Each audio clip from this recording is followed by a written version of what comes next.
urged President Uhuru Kenyatta and his deputy William Ruto to reconcile, claiming that their feud is threatening the country's peace and tranquility. The 23-member conference said that the fallout is already causing anxiety and has the potential to spark political violence if left unchecked. According to the bishops, if the open disagreement between the two leaders is picked up by their supporters, the consequences across the country will be too dreadful to contemplate.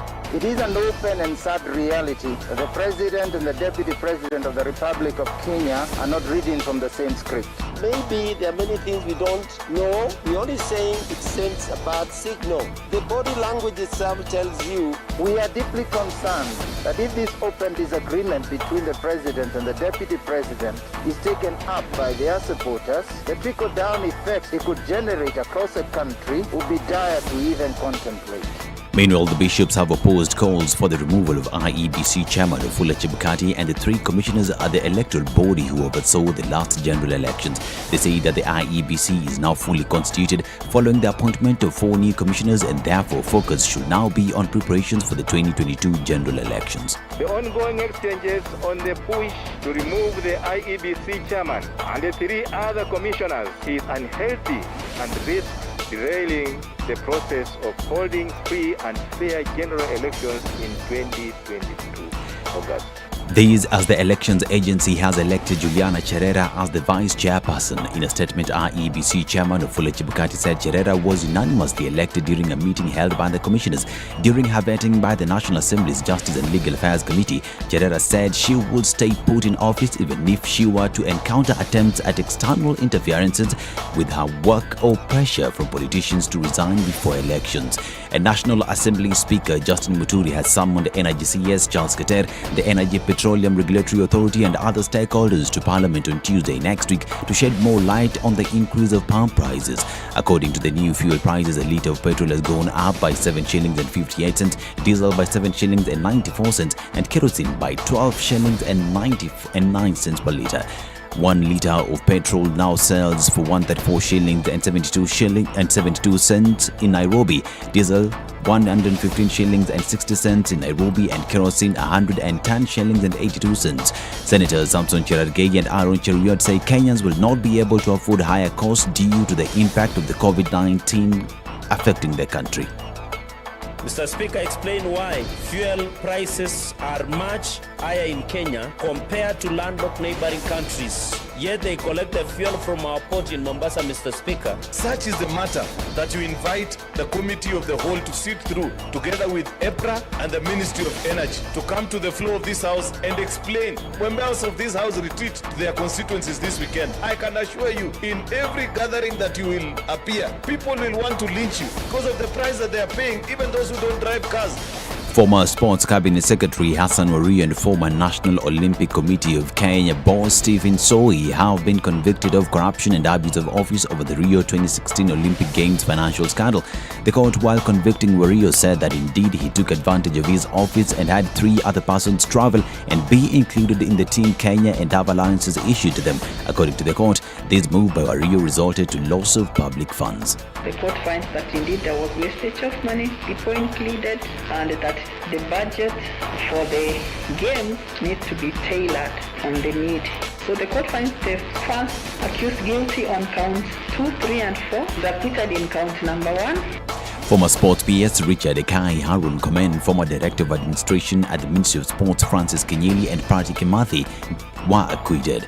The High Court will on Tuesday, September 28th, rule on whether it will cancel the bond granted to Joseph Irungala as Joey, who is charged with the murder of businesswoman Monica Kimani. This follows an application by the Director of Public Prosecution seeking to have Joey's bond cancelled for allegedly violating the conditions issued by the court.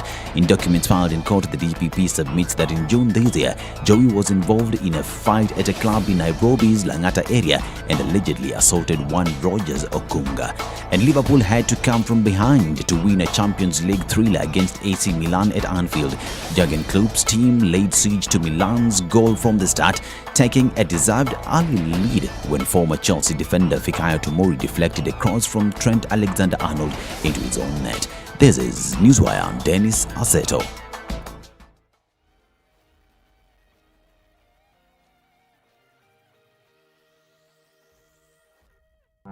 Tengisa kidole.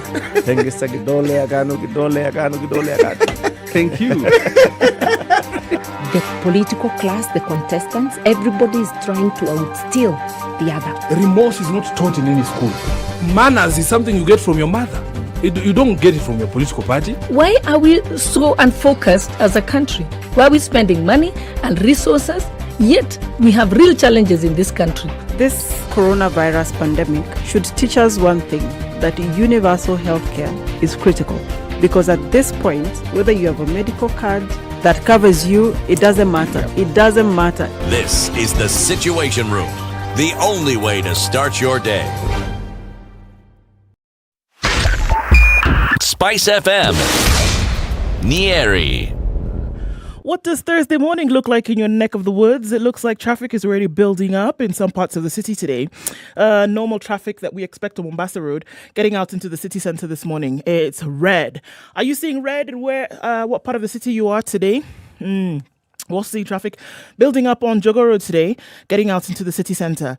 Thika Superhighway is a breeze getting into the CBD without too much of an issue right now, at least. The Northern Bypass looks pretty good, as does the Eastern and the Southern. The Red Hill Link Road will take you out of Westlands and give you an opportunity to breathe a longer ride, enjoying the sights, so you don't have to get stuck in traffic. We'll see what it looks like in a short while, but it looks like we're starting Thursday morning off right. Talk to us on SpiceFMKE on Twitter. Let's start the day. Text on 40127.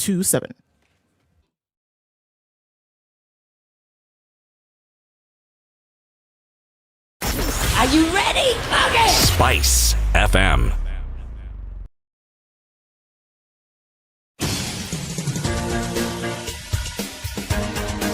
This is the Situation Room, the home of hard-hitting political commentary and penetrating insights about the state of the nation. This is a talk radio experience like no other. The Situation Room, a place for hard truths, debates, and elevated conversations. The Situation Room, witty, political, engaging, deep, controversial. In the room, we have C.T. Muga, researcher, academic, seasoned political observer, a fountain of wisdom in these politically uncertain times. Ndu Oko, Nigerian by birth, Kenyan by choice, communications expert, Pan-Africanist, a truth seeker and believer in people power, and Eric Latif, agent provocateur, the man in the chair, seasoned journalist, news hound, a man who believes in punching up, not down.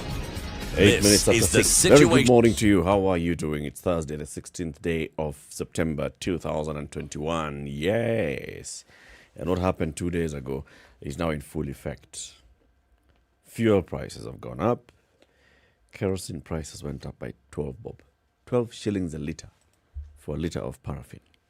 Hey, hii Kenya, hii maisha imekuwa ngumu sana. Welcome to Kenya's biggest conversation. We'll reflect all these conversations in today's show. Citi Muga and Ndu Oko and Eric Latif in the house. Good morning, Citi. Good morning, Eric. How are you doing? I am, despite... You're despite? Yes, despite. I am well. Okay. And you, Ndu? Fine, thank you. Good morning. Good morning. Good morning. Good Yeah, morning. be happy.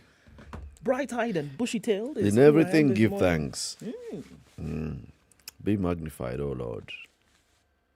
Be magnified, O Lord. You are highly exalted, and there is nothing you can do. CT? Oh, Lord. You know what I find strange, though? No. I am actually chiming in because... this is the talking part of the song. The talking part of the song.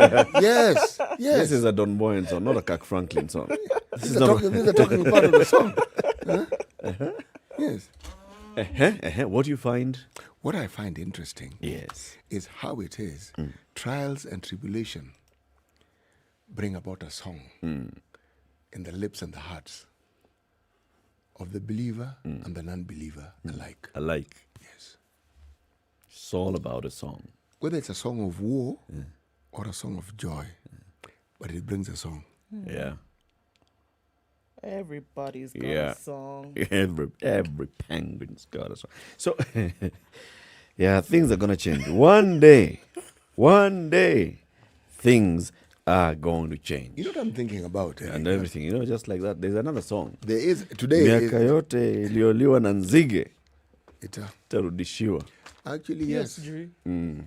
All the years that were eaten by locusts. It's in the Bible. That's in the Bible, but the song is well. You know something? As I was coming to work, something occurred to me. I came by Uber, and I was having this discussion with the Uber guy. Yes. And he asked me a question. He said, now when these people keep increasing this fuel the way they're doing, how do they expect the common mwananchi to live? And I said, it's not a question I can answer directly. Yeah. I said, but our leaders have long understood that the people they rule over are very hardworking and very resilient. And then I told them, but what I don't think they have come to understand is that people will get fed up at some point. No matter how resilient they seem to be. Then I thought to myself, but what manner of leadership is this that we have? Instead of thanking God on their knees that they have resilient people who don't give them problems, they have to keep poking the bear. They have to keep giving these people reason to protest. They have to keep giving these people reason to lament and actually pitch a fit about something real. Because with every move they make, it's like they're not quite content with the problems they've brought upon you. No, they must add them just a little. They must add a little more to you. Remember when I talked about Samuel and the Israelites wanted a king? You want a king? You want a king? Sawa. You've got This a king will bring you problem. We want a king. This king will enslave your children. We want a king. They'll take your fields. We want a king. Yes, in modern times, it's farms, land. They'll grab your land. We want a king. Okay. They'll raise the debt ceiling. Did you not hear us the first time when we told you, we want a king? God, we know you are many things, but we didn't know you are deaf. We told you, we want a king. We'll mortgage this country to within an inch of its existence. God, you know we're not going to tell you this thing again. We're telling you for the last time, we want a king. In fact, if you joke, we'll start creating our own God. Yes, because you don't seem to be listening to us very well. Okay, let's start a conversation with COVID, tracking the numbers. Sure. Yes. All right, what's happening around the world? 227,253,177. That's what we're looking at in terms of global numbers. We want to look at what's happening in the country right now. Okay, so vaccinations so far, 5,356,780. 3.1% of the country's adult population has been completely vaccinated. So those drives continue. And again, the Ministry of Health sending out the message that the best vaccine is the vaccine that is available. So please take advantage of what is available right now and get vaccinated. 451 people tested positive for the disease. It's now marking the fourth day that numbers have been under 500. This is from a sample size of 6,833. The positivity rate is now at 6.6%. Total confirmed cases in the country at just under 245,000. Cumulative tests done so far of 2.4 million. So the call remains that we're asking many more people to come out and get vaccinated. Let's look at what's happening in the United States. President Biden is upset that with all the noise that has been made, even incentives in terms of cash that have been offered up to Americans, that only 20% of the population has been fully vaccinated. In a televised speech, first in a while, he said that unvaccinated people are responsible for the rise in hospitalizations, and he made a series of claims about the US vaccine rollout. And he says, we've been checking them out. He said before he took office, they hadn't ordered enough vaccines for every American. Just weeks in office, they did. And he said that now, with having done all of that, he doesn't understand why Americans are not going out and getting vaccinated. 80% of the population has not been vaccinated. He says they have enough. 320 million people, and 20% of them have been vaccinated only. Yes. 64,000.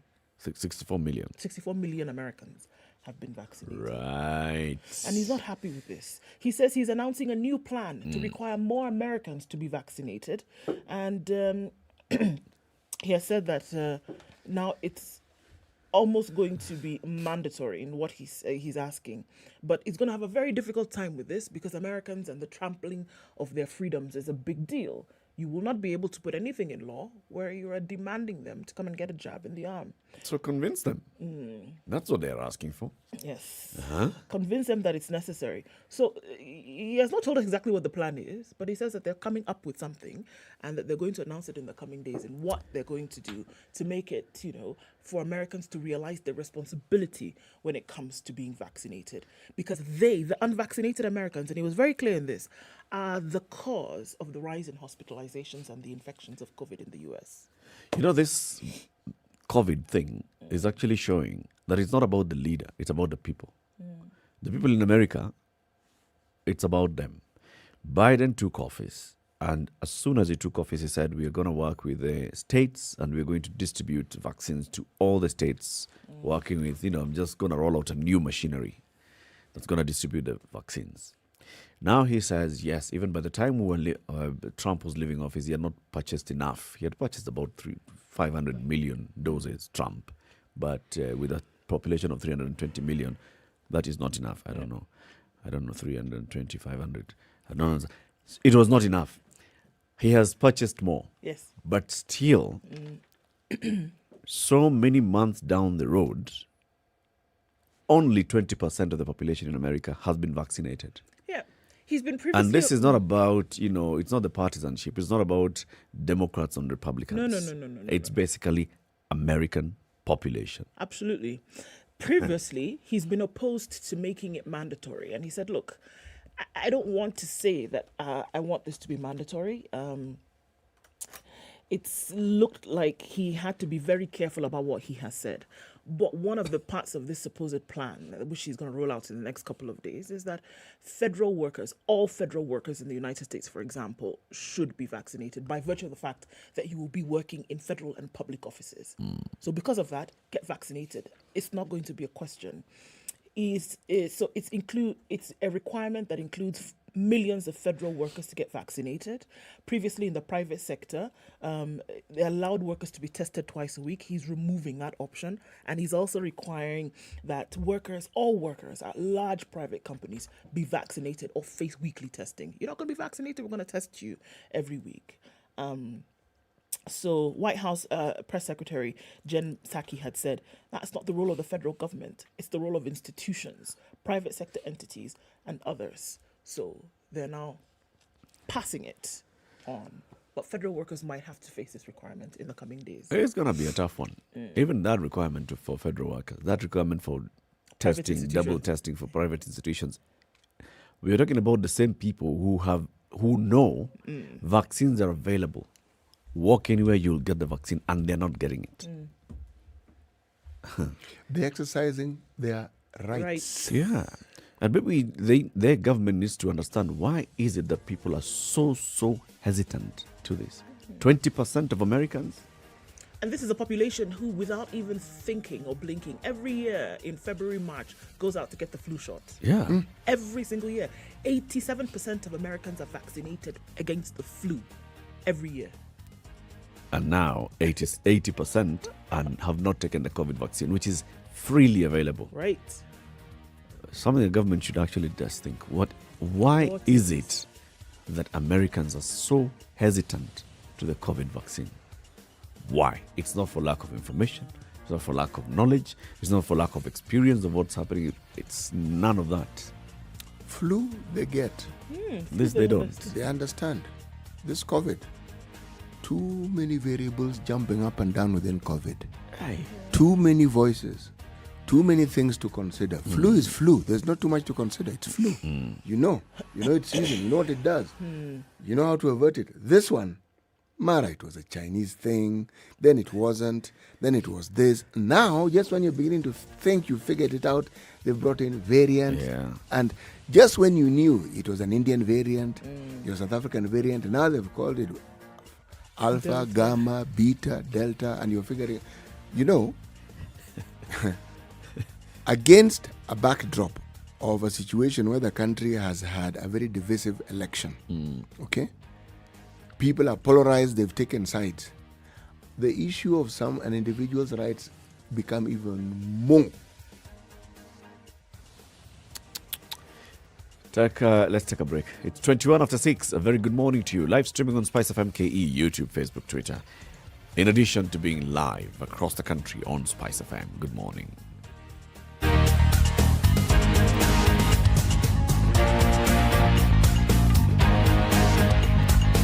This is the Situation Room, the only way to start your day. Spice up your life. There are so many people peddling what is false and that it bears remarkable resemblance to what is true. Politicians have their agenda, and their agenda is to use every opportunity to sell that agenda and to loot this nation. I have seen major strides that are done in this country when we talk to each other as against talking at each other. We start getting back into the tribal cocoons which were put to us by the colonial powers. You know, they gave us physical freedom but not mental freedom. We're still mentally colonized today into these cocoons of tribe. Now, if you live in an area where it's difficult to find a dog, He's a goat. I kid you not. In which part of this country is it difficult to find a dog? So that you resort. Nafandi umbo yako iko na pembe. Hii ni umba special. This is the situation. The weather with Spice FM. All right, this morning we're looking at cloudy conditions in Nairobi, going to then highs of 25 and lows of 14. Rain showers expected in certain parts of Nairobi today. Mostly cloudy conditions in Nakuru, 14 degrees, highs of 23 and lows of 13. It's going to be cloudy in Nyeri at 14, highs of 23 today. In Eldoret this morning, 15 degrees and mostly cloudy, highs of 23 and lows of 12. Into Kisumu, mostly cloudy conditions at 20, highs of 28 and lows of 18. Kakamega is mostly cloudy at 19, lows of 14 today, highs of 25. Looking into Mombasa, mostly cloudy conditions at 23. We'll see highs of 29, coming back down to lows of 23. Malindi this morning is cloudy. Some rain expected in most parts of Malindi. 24, highs of 29 today and lows of 24. All right, let's take a look out into Kampala where it's clear 18. We'll see highs of 27 and lows of 17. Johannesburg is clear at 15, highs of 26 and lows of 8 today. The summer months coming in there. Dar es Salaam, mostly clear conditions at 23. We'll see lows of 21 and go to highs of 30. In Lagos, it's 24 degrees and cloudy, highs of 30 and coming back down to lows of 24. Kinshasa's wet this morning at 24. We'll see highs of 32 and lows of 23. Looking out east into Beijing, it's raining at 22, highs of 24 and lows of 17. In London this morning, waking up to clear skies at 13, highs of 22 and lows of 13. It's cloudy in Paris, however. 23 will be the high and lows of 14 today. It's still in the middle of the week, Wednesday night in New York. The Big Apple will wake up to mostly clear skies. 29 will be the high and lows of 22.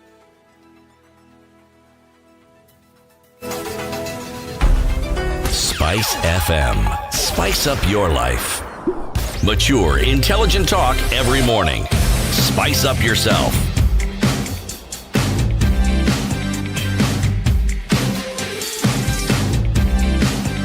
Mornings done right. 94.4 Spice FM, Nairobi. 4 after 6. Good morning, everybody who's online this morning. Sir Haran says, morning. It's raining here in Kisumu, but happy to hear your voices. Well, glad we can warm things up. Welcome. Very good. Kervin Arucho tuning in from Bita Rusinga. Good morning to you. Chukunonso Onwacha is tuned in from Nigeria this morning. Who? Chukunonso. That's very interesting because my son's name is also Chukunonso. And you know what that means? God is near. Everything has God. Your name, My name life is have good. Chuku. Ezio Kubundu is life. Truth is life. Oh, truth is life. Not life is good. Okay. Chukunonso means Chukunonso means God is near. God is God close. is near. He says, I And watch your Omocha? programs every day. Onwatcha, it's a surname. I'm not sure. Okay. I love Spice FM and all your presenters. Much love from Nigeria. Much love to you too. Wewe. man. Chukunonso. Stanley Ngashe Stan is tuned in. Happy to be alive. It is a good thing. Upper Nile, Malakal in South Sudan is where George Lapok is tuned in from. Mokogoti Asiba says, yes, Americans refuse to get vaccinated. That's why the hospital cases are rising. Well, okay. Tusani Mulauzi, is Kenya experiencing vaccine hesitancy as well? Benapudo says, good morning. So CBC seeks to mimic what happens in Germany and Finland. Are those economies similar to Kenya? Well, that's a question. Odara Jr. is tuned in from the Great Wall of Kino. Do they still have the wall? I thought it was brought down by the contractor who's been on that road for like 75 years, trying to put up a new road. 75? It's been Actually, so long. No, Eric, you really must give that. It isn't 75. It's around 150 years. Oh, it's 150? Yes. Oh, okay. I'm just going with my age. It's even longer. Sheesh. The former Great Wall of Kino. So you want Odero to be saying the former? Oh, yes. Okay. He stands corrected. Nams Wailisha's tuning from Mogadishu. Tusani Mulaudzi, yeah, we've seen you tuning from Pretoria. Yes. Ben Okinda tuning from Naivasha. Waterman Jeffrey Hamjambo Wagwana Nadada. Okay. Robert Mbogo says, good morning from Mombasa. And Abby says, good morning all from the UK. From Kampala, Turiheba Dorothy is tuned in this morning. Collins Kim Tai as well. And Emmy is tuning from County 030. Which one is that? Tell us, Eric Latif. County 030. 030. County number 30. Okay, go on. CT knows, ask CT. Kevin Kipsang tuned in and enjoying the show from Nanyuki. Bade Ashley tuned in from Macha this morning. We can see quite a lot of you. Odiado Samia. That's where Vincent Ogutu is tuned in from this morning. Karibuni, everybody from around the world. We're glad that you're tuned in. This is Kenya's biggest conversation. And CT Muga has Africa's biggest proverb. I do. Do I? Yes. Okay. We are still in the land of the Borana. Okay. Hi. Bararach, it or kit? It's Galanat Walt ya Male. That was yesterday. Garachi Walt Iao. Today's? Is Chubun Tok Siriki Tok Ordofi. Chubun Tok Siriki. Tok Ordofi. Sibun Tok Kirifi Tok Siriki.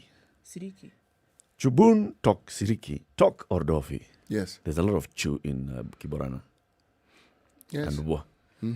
Okay. All right. What does that mean? It means you can be punished if you sin on the spot. But for others, it will come later. I really like this proverb. You can be punished on the spot if you sin.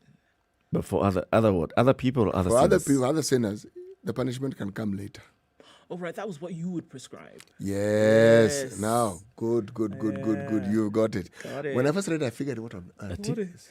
You would hope that you would be punished on the spot.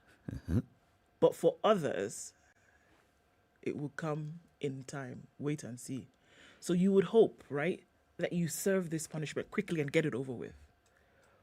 But for others, it comes slow. There's an interesting interpretation that came to mind. You'd hope that yours would be swift, yes. but others would not be swift. Yes.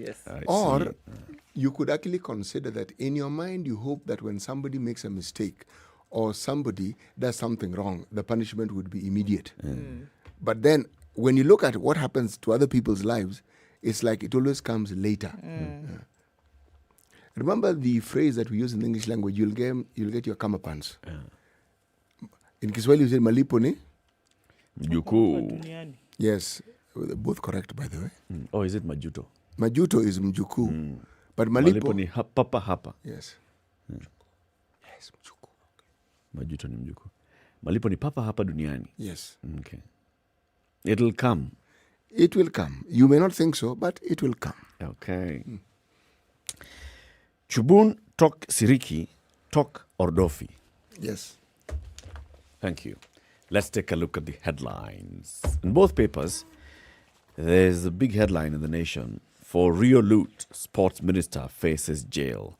And it's on page 7 of the Standard. Former sports CS Wario guilty in 42 million shilling Rio de Janeiro scam. So, two serious verdicts came out of the anti-corruption court yesterday. One is former Kenya Medical Research Institute boss Dr. David Koech. He's now Professor David Koech, right? At the Milimani Law Courts in Nairobi. He faces 6 years behind bars if he does not pay back 19.6 million shillings. Well, it's a fine of 19.6 million shillings. Former sports CS Hassan Wario at the Milimani Law Courts in Nairobi. He was found guilty of abuse of office. He is to be sentenced today. Big cases. Let's start with the Hassan Wario case. So we all remember the Rio Olympics and the scandal that emanated from the Rio Olympics. Money has been set aside by the government to facilitate sports persons who went for the Rio Olympics. And then it emerges that that money that was set aside ended up being mismanaged, denying the athletes proper facilitation. So there was a gentleman called Hassan Wario, who was by that time the Cabinet Secretary for Sport. And then there was another gentleman called Stephen Arapsoi, who was at the time National Olympic Committee of Kenya official, who was also facing this kind of charge. They were yesterday found guilty of 3 and 6 offences respectively. Wario, 3 offences. 6 offences in relation to the loss of millions of shillings meant for athletes who competed in the 2016 Games in Rio, Brazil. They'll be convicted and sentenced today, although they indicated that they'll move to the High Court to challenge the judgment. Big case. Was there for a while, has been in the courts since then. Hassan Wario was removed from the Ministry of Sports. He was appointed by President Uhuru Kenyatta as Kenya's ambassador to Austria. Then he came back to face this case. And then there is the case of Professor Dr. David Koech. Dr. David Koech was once the boss of the Kenya Medical Research Institute. And then he is accused of having taken some money that was sent in by donors through CDC, taken just a couple of million shillings, 19.6 million shillings, from the Kemri account to his personal account, with which he used to pay school fees for his children. He was taken to court over this. Senior Principal Magistrate Victor Wakumile cited his old age for the lenient sentencing, where he only fined him 19.6 million shillings, which he can pay in 2 tranches of 9.8 million shillings each, starting October 15th next month. Because of the current COVID-19 pandemic, this court takes judicial notice of the difficult economic times that people are going through. I find it fit to exercise my discretion and show mercy to Dr. Koech, who is now 70 years old. The case will be mentioned on November 15th to confirm to the court if the man has paid off the fine. The Office of the Director of Public Prosecutions looked at this and said, no, come on. This was a very lenient fine that was given to a man. He is accused of having embezzled 19 million shillings, then he's fined 19 million shillings. It's basically like, just pay back what you took. The ODPP has already indicated that they are going to appeal to seek a stiffer penalty for Dr. David Koech. Big cases, big corruption cases. Quite.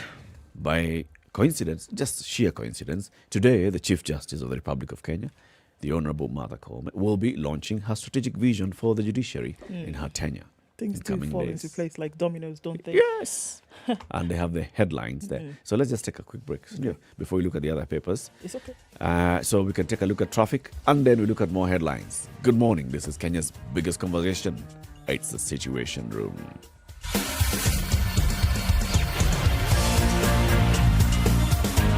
This is the Situation Room, the only way to start your day. Spice up your life. 24/7, around the world, non-stop. This is SpiceFM. We give you the latest, the funniest, and the most entertaining updates and news from Kenya and the world while you kick back and relax. Join in on our comical duo Hassan Umar and Sugar Boy on Habariza News every Friday at 10 p.m. only on KTN Home.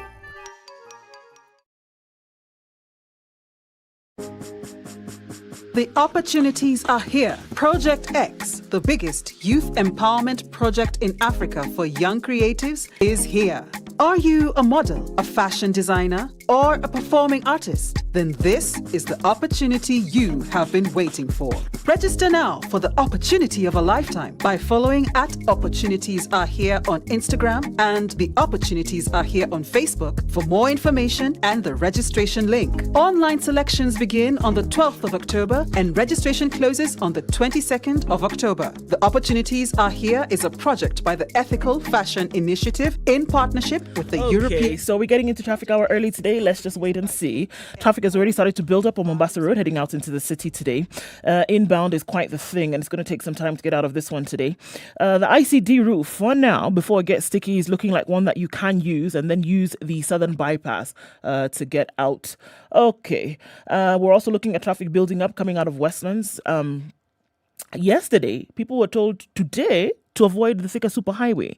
The reason for this is because of the heightened fuel prices, and that will definitely affect the cost of transportation. So we don't know what Thika Road is going to look like today, but we're already seeing traffic building up. Hopefully the demonstrations that were touted to happen will not happen, so please be careful either way coming out. The southern, eastern, northern, and Red Hill link roads today are not looking bad at all. Use those. We're also probably going to see traffic around Huru Highway. So there was an accident at the Imara Daima Railway Bridge this morning. Traffic is already building up there. So please be careful in and out of that situation. Let's take a look, see what it looks like in a short while. Help us out as well. SpiceFM KE on Twitter. Text on 40127.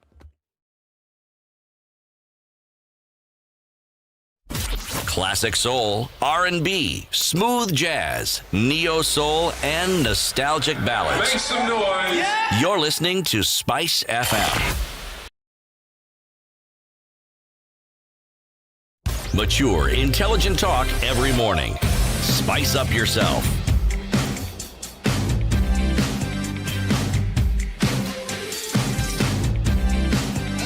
Mornings done right. Hey, Madam Ndu Oko. No, I just wanted to say, before looking at my next story, a few months ago, CT has said, as we started, the way we see things happening now is not the way they were many, many years ago. And the people who have dipped their hands in the cookie jar will get the sting. And it seems like those things are happening in your lifetime. Chubun talk Siriki. Yo. Talk Ordofi. Mm-hmm. They're happening in your lifetime. Right. So, there's a crisis in Nairobi. Did you know? Okay, Nairobi has many crises. There's yet another one. We're adding all those ones you had known before. We're adding another one, and this one is a health crisis. It's looming in Nairobi County with health centers and dispensaries running out of essential drugs since last Friday. Kisumu, we saw this happening as well last week, where medical facilities were complaining about the fact that even the basic of drugs they did not have. Kajiado had that. Kajiado, same thing, right? Now, Nairobi has joined the list. Wow. It comes amid a row between the NMS and KEMSA over pending bills. Umoja 1 MCA Mark Mugambi said many city residents had raised concerns over the lack of medicine in health facilities. Through a request for a statement at the county assembly, the MCA sought to know the reason for the drug shortage. Residents are suffering, as even Panadol, the cheapest of all, is not available. It is absurd. Why build more hospitals? Gosh. While the ones there have no medicine, it beats logic, Mr. Mugambi said. What was the number of hospitals? 17, I believe? Yeah, yes. 17 hospitals having been NMS. built by NMS in the last 1.5 years or so.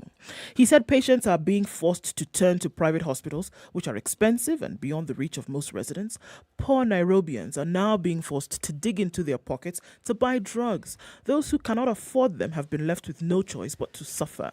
NMS Health Services Director Ouma Oluga admitted to the crisis, saying health facilities began experiencing the challenge last Friday, but assured residents that the issue will be sorted by Monday next week. Monday? Next week? Last Friday, Monday next week. Yeah. So I have an entire week of pandemonium. Okay. He explained that the problem is as a result of a temporary challenge with supplies because 374 million shillings KEMSA as a debt inherited from City Hall. Yes. Should I start again? Huh? Let's Just start go again. on. Dr. NMS, Luga NMS explained inherited a debt of 300 and how many? 374.9 million shillings from City Hall, and the long period it has taken to verify the pending bills. So there's all this money they owe, which was not theirs in the first place, plus pending bills have not been sorted out.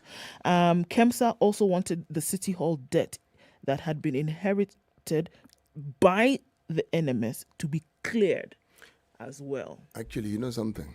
So pay what you owe before we now give you more drugs. They should stop joking. Who now exactly? There are many players. All of them. All of them. NMS, Look. Council. All of them are paid by us. Look, we had an entire period when, after the promulgation of the new constitution, there was an entire ministry, I'm calling it a ministry, that was supposed to shepherd this devolution process and get it normalized. Yes. Okay? Now, among the things it did, forget just functions. Functions people assume straightforward. When it comes to even the stewardship and ownership of properties, land, it was passed over to these new entities. Now, what you know what that means? That includes the debts. Yes. Assets, liabilities. So you can't now come and start talking, well, you know it was them. Them is you. There's no them. There's no they or that No. person. Same thing. In this particular case, the NMS is talking about, you see, they took over functions of the Nairobi City County government. Huh? Yes. So they're saying that now, when Sonko signed and Buddy did the salute, he did not know that there was a 300 and whatever. 74.9 But first, million. what we needed to do was to verify that each of these line items was actually something that we owe, that we ought to pay. I agree with you, CT. They should stop joking. Yes. Because it shouldn't take that long to verify debt. No. It should be very clear. I mean, you ordered, there's a documentation to show order, there's a documentation to show Receipt. and Yeah. then Receipt. Yes. So there are invoices. And if you're disbursing them to wherever it is, there's all these things are evidence-based. So Yes. how long does that take exactly? And then we are talking about health. Lack of medical supplies is equitable to putting somebody's life at risk. You cannot just come and say, it has been taking us so long to, normalize and harmonize these debts and no. I stand with KEMSA, by the way. I'm like, you know what? You owe us pay. But it's not the first time, eh? Yeah, you owe us pay. These jokes of, we don't know where owe. the money came. Yes. KEMSA, believe me, have a very clear system of distribution. By the way, they follow those items even to the last batch. Yep. They know. They know you ordered this. They know where it's supposed to go. They know. And they deliver. You are not going to tell us suddenly that you didn't see, you didn't deliver. Nonsense. Pay. Pay what you owe. Pay. It's not the first time, so this cannot be used as an excuse that it was inherited, right? We're looking at 2017 when KEMSA also stopped supplying to the county, same county, because of a debt of 285 million, forcing patients to buy drugs and other medical supplies from private hospitals and chemists. It took the president to intervene and former Health Cabinet Secretary Cicely Karaoke for KEMSA to resume supplies, but things again went south in when? 2019. City Hall said it was considering engaging private suppliers to stock its health centers over the constant row with KEMSA. It's not a row. It wasn't a row. It's not a row. You You owe. Pay. Yes. It's about planning. It's not a row. It's all about planning. Nairobi City County has operated with a budget of over 30 billion shillings. What is 200 million shillings? Less than a tenth. Nairobi County collects last year they collected how much? 9 billion shillings. 9 billion shillings. And they hope to collect 18 next. Right? And They received from the national government 17 or so billion. And then you're quibbling over 200 million shillings. 200 million shillings. Which you budgeted for and which you ought to pay. You mean? So now that NMS doesn't matter whether it's who holding brief for whom, pay. You are not going to confuse us with this NMS, Nairobi County, Nairobi City Hall. It's the Pay. same entity. Yeah. Because what? Different name. It's Kenyans basically are going all this. to hospital and they can't get drugs. services. That's the bottom line. And I think every time when you look at all this cloud, dust, back and forth, we forget what's happening down here. That people are going to hospital, they cannot get the basic drugs that they need for their health. And by the way, That's it's the not thing. just drugs. It's medical supplies. It's supplies. So you're told, come with gloves. Yeah, you have a procedure that needs to be You've broken your gloves leg. are Come with needed. the plaster of Paris. Bring it yourself. This is, For crying out loud. and it's all these counties. You have a head injury. All Come the with an counties. extra head. So if it's an issue with how money is disbursed from the National Treasury to your accounts, sort it out. Control of budget, the National Treasury, all of them. Can you basically agree one thing, that people should not be going to seek health services and they cannot get? People don't go for health services just at you know what? Nilikuwa napita nikaona niingie muniangalie hii mkono. No. You've juggled your options and you've realized I actually don't have another. I have to go to hospital. I have to go to hospital. Yes. You know, I had a conversation about this matter a while back with people in the know within the county. And I was asking that question. And I was told something very interesting. I was told, part of the problem that we have here, money is allocated. People who are supposed to actually make the payment don't want to pay. Yeah. It's not that we didn't budget for it. It's not that the money is not available. I don't know. He says, I'm not sure whether they're just sitting and hoping that that year will end and that money. But there are people who deliberately do not want to pay that money. Because it is not that we didn't budget for it. We budgeted for it and it's available. Or, he said, sometimes you find somebody took that money and used it for something else. So now when these fellows come calling for their money, but where's the money? Oh yeah, it was here. No, it was, we had to do this. Exactly. We did the other city. What are you looking at in the papers? I'm looking at a very interesting story here. It's in the counties. It is the Standard Media. It's on the section that deals with the Standard counties, page 23. It's a story that, well, let me say, it's symptomatic of these COVID times. Okay. There is a very big tea company nestled in Kericho and Bomet counties called Finlay's. Among the things that they also own, they also have flower farms. Okay? Yep. Now, the flower farms are in 3 locations. Chemerai, Terakwet, and Lemotit. They employed over 3,000 workers. 2019, when COVID hit, they laid off 1,000 workers. A third? Yes. Then they found a willing buyer. A company by the name of Black Tulip, who wanted to buy the farm. And they sought to sell it.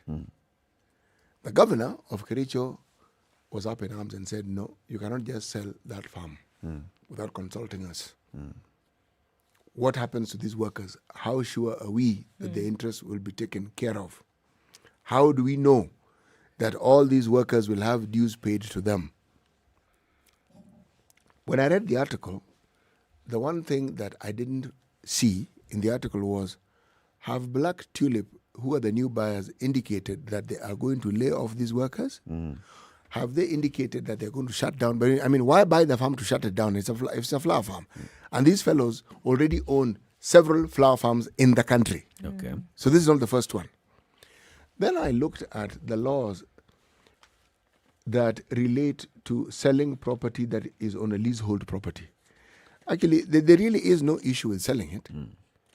It's just the normal process that you follow. You indicate that you want to sell, you go through the agreements, you seek the relevant permissions that are required by law. But nowhere does it say that you have to sit and talk with the governor of the county that you're in to decide how it is you're running your business. Is the governor speaking on behalf of his constituents who are the workers here? He is. And saying, look, as their governor, as their leader, as their political head, I'm hearing like the workers are saying they're not confident of their future. They don't know. They haven't been spoken to. They haven't been given proper assurances about the next thing. So, yes, you've sold a company, but what is the fate of people, the other stakeholders in this? Maybe it's an important conversation. They ought to have that conversation, actually, basically. It's like he jumped the gun because there are 2 people who are quoted here. There's the MD of that particular outfit. Which one? The Black The Tulip? Finlays. No, Okay, Tulip, them Finlays. they're just buying. And, There's the general manager, a gentleman by the name of Steve Scott. Now, what he said was, we were keen to find somebody who shares our values and the way we run our business, and we found one. Okay. But before the ink is dry or we pen off anything, there'll be detailed discussions involving, he said, first of all, workers' representatives, unions, county officials, Black Tulip, and ourselves, so that whatever is required going forward will have been understood by all parties. He says, because we understand that the livelihood of all these people involved, so we are going to do it. Why this thing caught my attention is, why do you want to go to court? Because they said, the governor is quoted saying that they're going to go to court over this one. It caught my attention. I was asking, but these people are nestled in your county. There is no indication that you've had a conversation with them and they have proved to be difficult to talk with. Is this not something that you should actually talk about before you actually go to court? And did they not make the reason for their closure? No. They're not closing. They're selling. No, right. So the closure transfer of ownership. Yes, the closure was during those COVID times of 2019. They did close some of their farms. Yes, they did. And part of the reason was because there were people weren't buying flowers. But has it been made public? Just what you're saying, has it been made public as to whether these individuals will be absorbed into the new entity now that is buying? That's a conversation that the CEO is saying is going to happen. It's going to happen because... But when you see Professor Chepkwony speaking like this, he's usually a very measured man. Yes, he is. It's probably because of, you're blowing this thing out there so that you can... force the conversation. Force the conversation. Because maybe you've tried some back channel and you've seen some sort of resistance of, we'll talk to you. What's your problem? You're like, hey, boss. You see the reason why... Boss, we are not saying what's your problem. We're saying we must have a structured way in which this engagement is going to take place.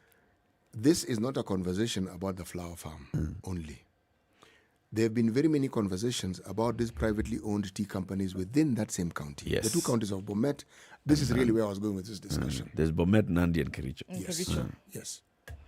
One doesn't hear too much of a fuss in the Nandi area. That's where the governor went and chopped off tea.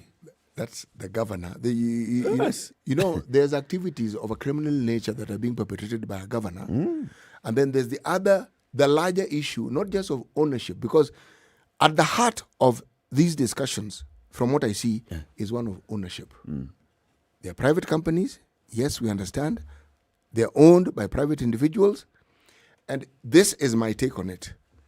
The county seems to be wondering how it is that they themselves don't have a say, because the entire discussion, if you ask me, is about a say. And a say, when it comes to a business entity, is not a say. It is participation. This is where I'm going with my discussion.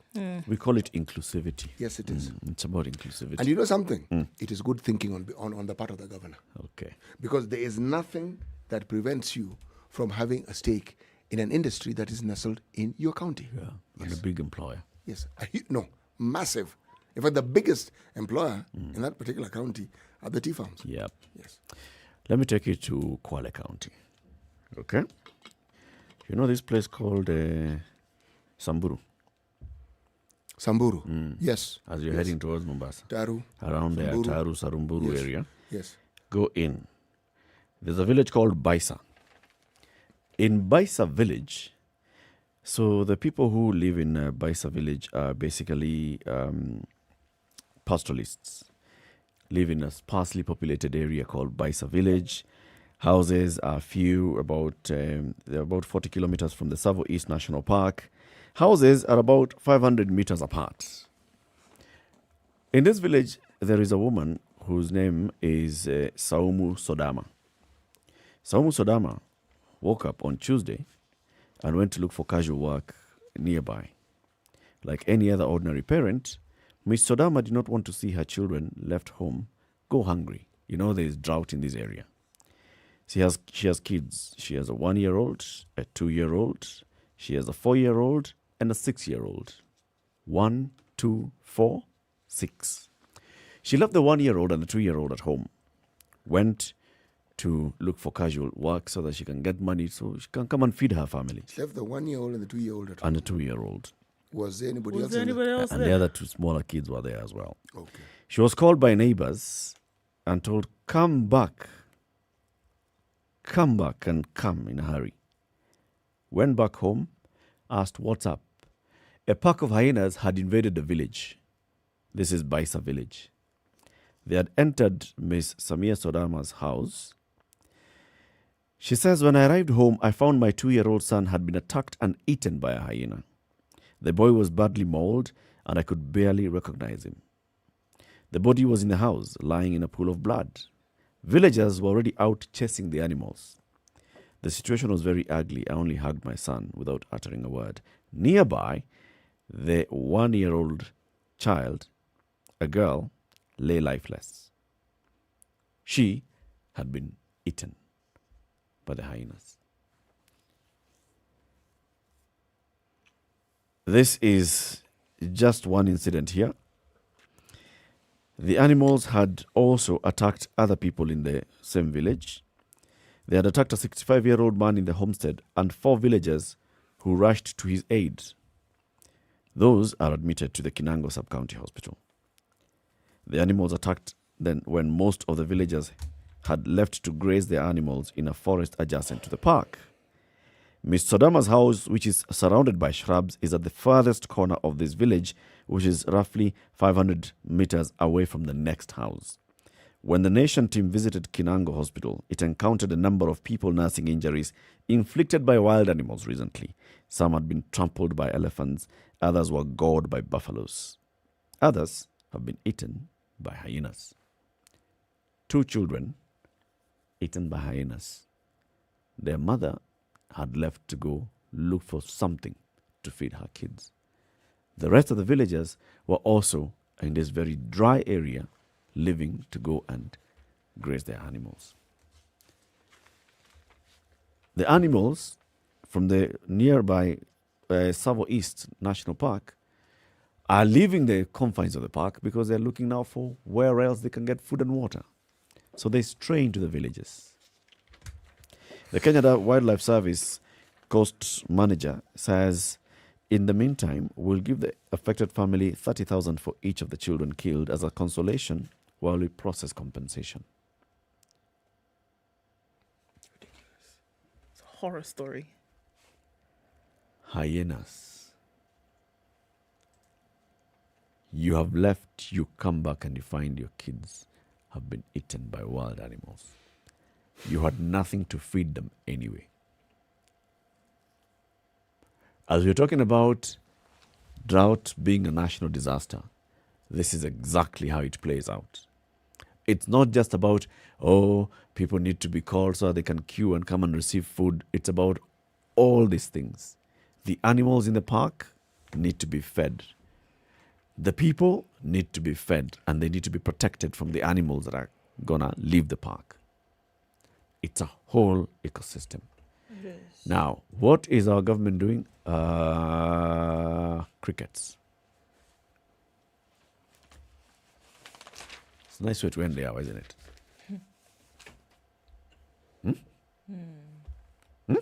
Horror story. Yes, that is a kind of horror story that we are dealing with. When we say that there's a drought which has been declared a national disaster by the president, and there are people who need to be fed, this is what they're going through. So you can imagine these children the children in this village are not going to school. They're not. That's why they're at home. Well, these ones were young, 2 1 and and 2. 2. 1-year-old, but the 6 and the 4-year-old. But the others are also not going to school. The other children in this village and other villages are not going to school. We are seeing not just in this Kwale County, in other counties as well. Children not going to school, parents not knowing exactly how they're going to be able to feed them. We have seen pictures and video footage of places where people are actually just going to look for water, and they're ending up in a water pan that is not only brown, it's green with algae. They are sharing that water with their livestock. Anything about purifying the water? No. Do we talk about one of the Sustainable Development Goals of getting potable drinking water for everybody? Yeah. Psst, yes. But in this country, it's still a far cry and a dream. Our top political leaders in the country are talking about other things. Minimum demands, irreducible minimums, who's going to be the deputy president, Who's going to be locked up? who's going to be who should be taken to court, who's going to be my running mate. That's what is concerning them. Nobody is talking about the plight of millions of Kenyans who are hungry as we wake up this morning. A very good morning to you. Keep it right here for more of these conversations. It's now 7 a.m.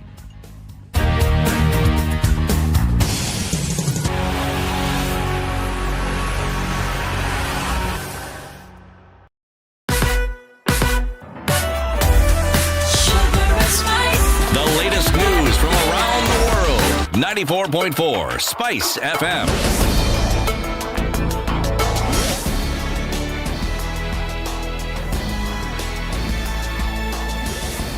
This is Newswire. I'm Dennis Aceto. Kenyans continue to express themselves over the increase of pump prices as announced by the Energy Petroleum Regulatory Authority. They say the increase in fuel prices will affect their livelihoods in one way or the other, especially bearing in mind the tough economic times brought about by the COVID-19 pandemic. Let's listen to what bodaboda riders from Turkana had to say. Wanawake anasema ni umepata bibi ingine kwa sababu una pesa. Umepelekea mwanamke mwingine na hakuna mwanamke umepelekea. Pesa ndio imepotea kwa sababu mafuta imepanda juu, imeenda juu kabisa. Bibi hawezi elewa kwa sababu ni kawaida unampelekea pesa. Sasa mwanamke hata elewa kwa sababu kawaida unampelekea. Ukienda leo nyumbani ukosa pesa anasema umepata bibi wa kando. Na ni mafuta ndio imepanda. Sisi tumeumia kama bodaboda. Tunaomba serikali hivi utusaidie kwa njia yote ambaye anaweza kutusaidia. Murang'a Senator Irungu Kangata has denied allegations that he was in a bar when he attended Senate sessions via video link. Kangata said a video circulated online about being barred by Speaker Ken Lusaka from attending a session because he was in a bar has been edited to destroy his character. Kangata has also defended himself, saying he has never drank alcohol in his life, so the allegations against him are false. His colleagues Senators Enoch Wambua and Moses Wetangula defended Kangata, saying the allegations against him tarnish the image of the entire Senate. To education and various stakeholders have continued to evoke mixed feelings about the implementation of the CBC curriculum. They want the government to improve infrastructure in all public schools to achieve the implementation to prevent teachers from asking students to do extra work by publishing photographs online. The stakeholders, led by Cooper Chairman Mboko Milemba, said many schools did not have the necessary equipment to achieve CBC. Maybe it's a wake-up call that what we had budgeted earlier on as tablets to all 10 years ago is now biting us. Because every student, if every student were having a tablet, then this would be the tablet in every household. We know that there are some schools which have never even seen a computer. Some of them have never even heard of what is a projector. The only projector they have ever seen is the one for the Watoto Kaeni Chini, the film which is normally taken to the village. So now when you talk of that and you have not provided and that thing is not actualizable, then it is not right. At the same time, they have asked the Ministry of Education to stop ignoring their contributions to children's education issues. I would say that our government has now been well informed, and when the government agrees to come up with a review, that means they have already got enough information from the stakeholders and they have learned the laws which are there, and they want now to come together, have a round table and bring out something which will be acceptable to all. When that review is being done, let us avoid involve the yes people. Let us involve people who are critical. The Kenya Private Sector Alliance has earmarked 55 locations where COVID-19 vaccinations will be hosted, particularly for private sector employees. These will be phase 2 of the vaccination exercise in partnership with the government to drive vaccination exercise among the private sector. 60,000 doses are expected to be administered at select business premises of KEPSA members. Here is KEPSA CEO Carol Kariuki and Chairperson Flora Muthui. Private sector decided to come and support government in two ways. One, to see what we can do, be it financially. But there's also the other side where when you have skin in the game, I believe you push the uptake. And for us, we want to do as much or move back into normal business as possible. So the more, of course, people are vaccinated, the quicker we can get back to doing the business. Vaccines are free of charge. Remember, the companies are putting the money together to vaccinate the employees and the employees' families, and some of it going to the communities around. So it's the companies that are paying, but the employees and their members of their families are getting free of charge. Days as Kenya recorded 446 new COVID-19 cases from a sample size of 6,406 tested in the last 24 hours, marking a positivity rate of 7%. This now brings the total number of confirmed cases to 244,826. At the same time, 21 patients have succumbed to the disease, all of them being late deaths. And the case in which 9 people, among them Mansukh Patel and Deeds farm manager Vinod Kumar, are facing 48 counts counts of manslaughter over Solai Dam tragedy was adjourned after the prosecution failed to avail original statements recorded by the police of one of the key prosecution witnesses. Senior Principal Magistrate Lucy Njora has fixed the hearing dates from the 1st to the 5th of November this year. The said witness had been put on a tight spot after it emerged that the statement provided to the police had been made on the 4th of May 2019, which is 5 days before the incident. This is Newswire. I'm Dennis Aceto.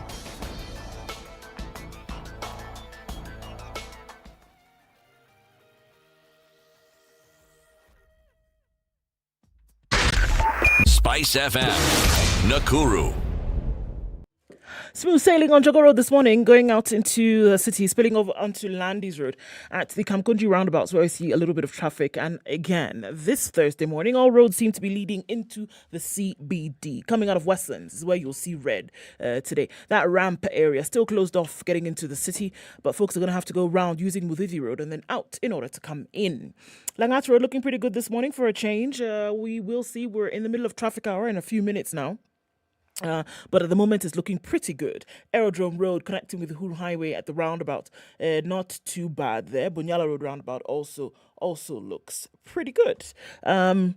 So where's the problem today? It doesn't seem like there's too much of one except on Langata Road, and the Thika Superhighway already building up quite considerably so, all the way from Survey towards the Pangani underpass, and it's connected with traffic that's coming off Kiambu Road. So it looks like we're getting into traffic hour proper, coming off Mombasa Road as well. That one lane headache is going to be throbbing this morning, but let's try and use the ICD route coming out towards the Southern Bypass, or then connecting with General Motors further on Mombasa Road. Let's use those options, shall we? Text on 40127, tweet on SpiceFM KE.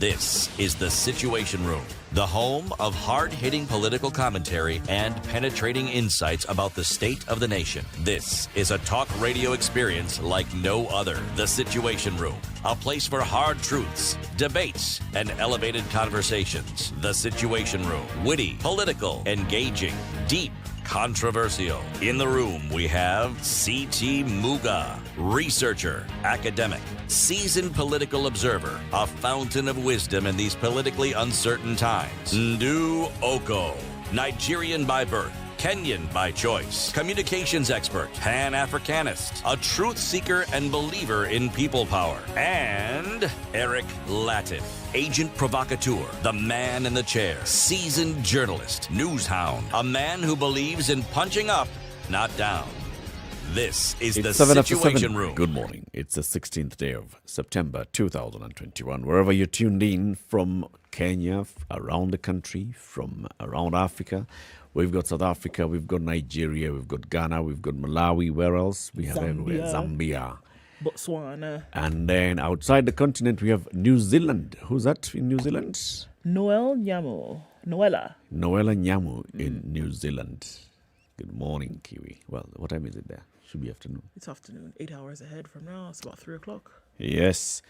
Thank you very much, Noella, for tuning in. Let's hear today's proverb. Can I say it in Kiborana? Please. I just like it. You like the way it sounds. I realized you've been... Chubun tok siriki, tok ordofi. Mm-hmm. That's exactly what it says. Well.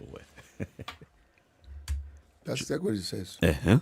You can be punished as you sin on the spot, but for others, it can come later. Say again. You can be punished if you sin on the spot, but for others, it comes later. That is direct translation. This is a direct translation of this one. I've translated directly, yes. Okay. Now let me state that correctly. The translation was sent to me thus, and it is a direct translation. Yes. You have a Borana friend? I have relatives. Okay. This man can be the fifth. He can be the fifth. He has votes everywhere and Even different area codes. Underground. Yes. See him and be afraid. Yes. Yes, it is. Yes. Yeah? Mm-hmm. Say it in Kiborana from your relatives. Mm-hmm. Say it. This is what it says. Chubun tok siriki. Tok ordofi. Mm-hmm.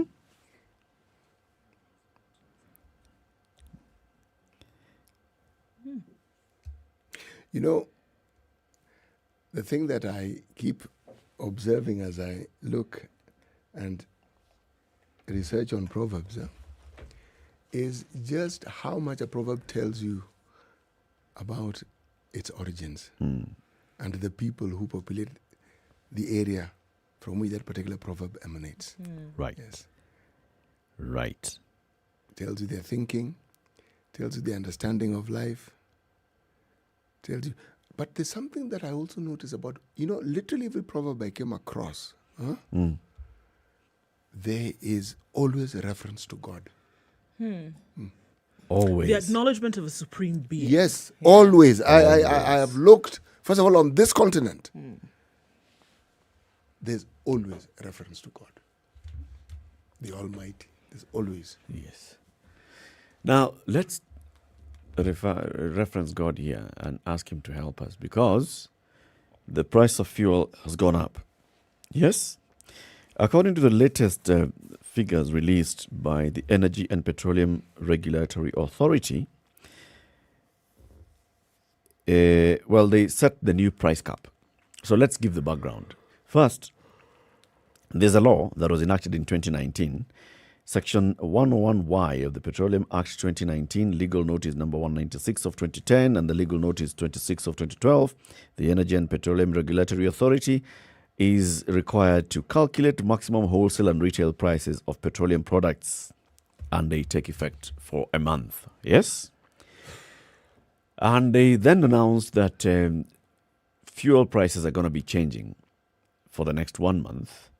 Maximum allowed petroleum pump prices in Nairobi for super petrol, diesel and kerosene will increase by 7 shillings and 58 cents for super petrol, 7 shillings and 94 cents for diesel, and 12 shillings and 97 cents per litre for kerosene. That is a steep jump, having gone a couple of months without, with everything else going up, but the government cushioning that using a fund and then paying the people who ought to receive, and these are the oil marketers. Now, this, of course, has brought in a lot of hue and cry. If you just look at what people have been saying throughout the day, is price of diesel going up by 7 shillings and 94 cents. If you're operating public transport, matatus, buses, trucks, it means that you are going to spend 8 shillings more per litre of fuel. And you are definitely going to transfer this to your customers. If it's matatus and buses, the passengers, and if it's trucks, it's whoever you're carrying goods for. It's going to be transferred there. If you drive a super petrol vehicle, you're going to spend 8 bob more, 7 shillings and 58 cents is basically let's just call it 8 shillings more. For cooking, for lighting, for very many homes in this country that use kerosene, 13 shillings more to buy kerosene. Now, I saw some stories in the news yesterday on TV. For example, there was this lady in Nakuru who was saying, normally I'd spend about 50 bob on kerosene, and I'd use that for cooking. I've got 2 children who are in secondary school. They have a lot of homework. They're in their secondary school. They come home in the evening. They spend a lot of time using the lamp to do their homework. So now, because I don't want to interfere with their homework and their schooling, I have to look for other ways of cooking energy. So now kerosene is no longer part of my cooking energy. I have to look for... It's just for lighting. Yes, it's just for lighting. So I have to look for other ways. Now, there's no nearby forest, so I cannot even say that I'm going to get firewood from a forest. I've got to look for things. I've got to scavenge, get paper, whatever I've got to use to cook. The pinch is direct for very, very many households. It is. Very many households. This is a person who will then want to board a matatu to go look for work. However much she's paid, it's going to cost her more in transport, and it's going to cost her more in cooking and lighting energy. let's just say that everything that he or she will have to touch moving forward is going to come with an increased amount.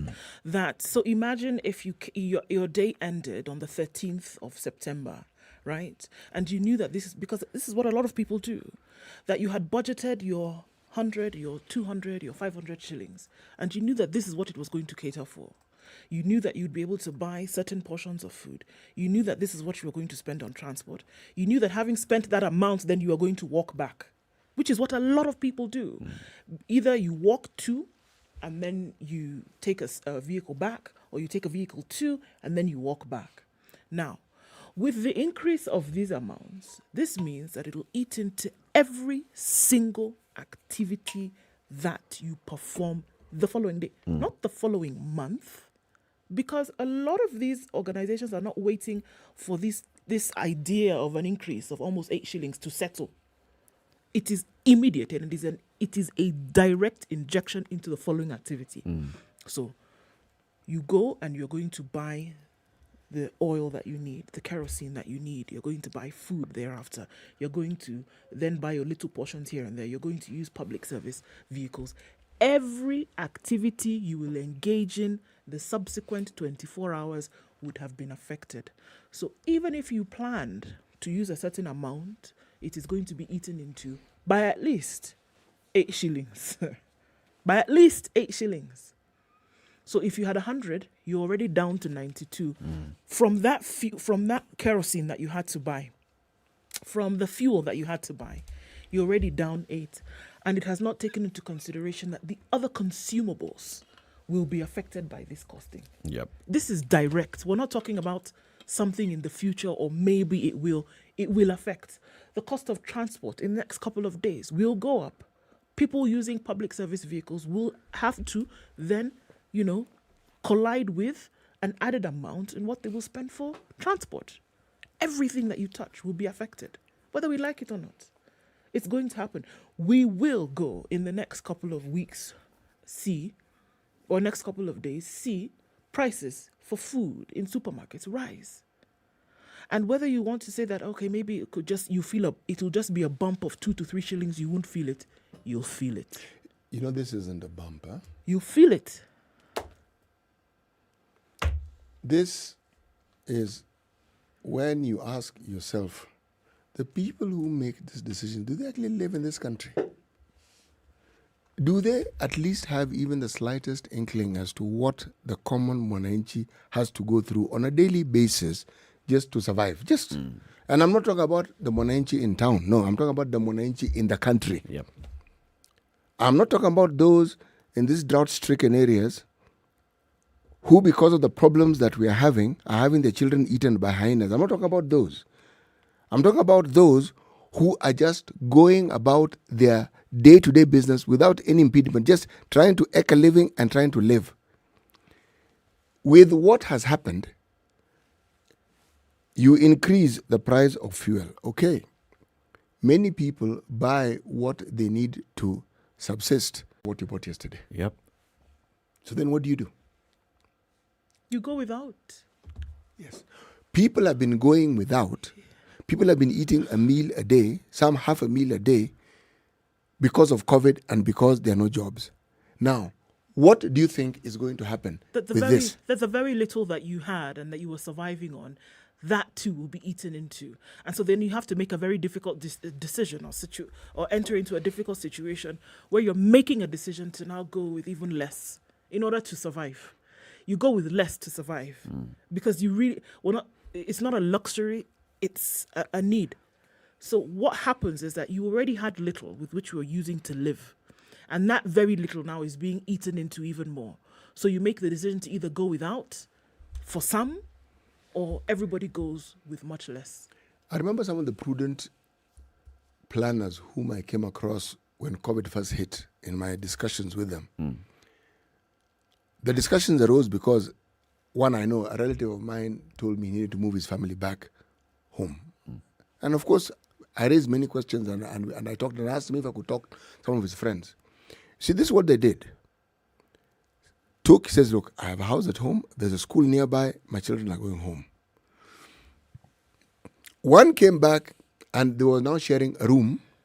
And this is how he put it. He says, I've gone back to the days when I was a bachelor and I first came to Nairobi.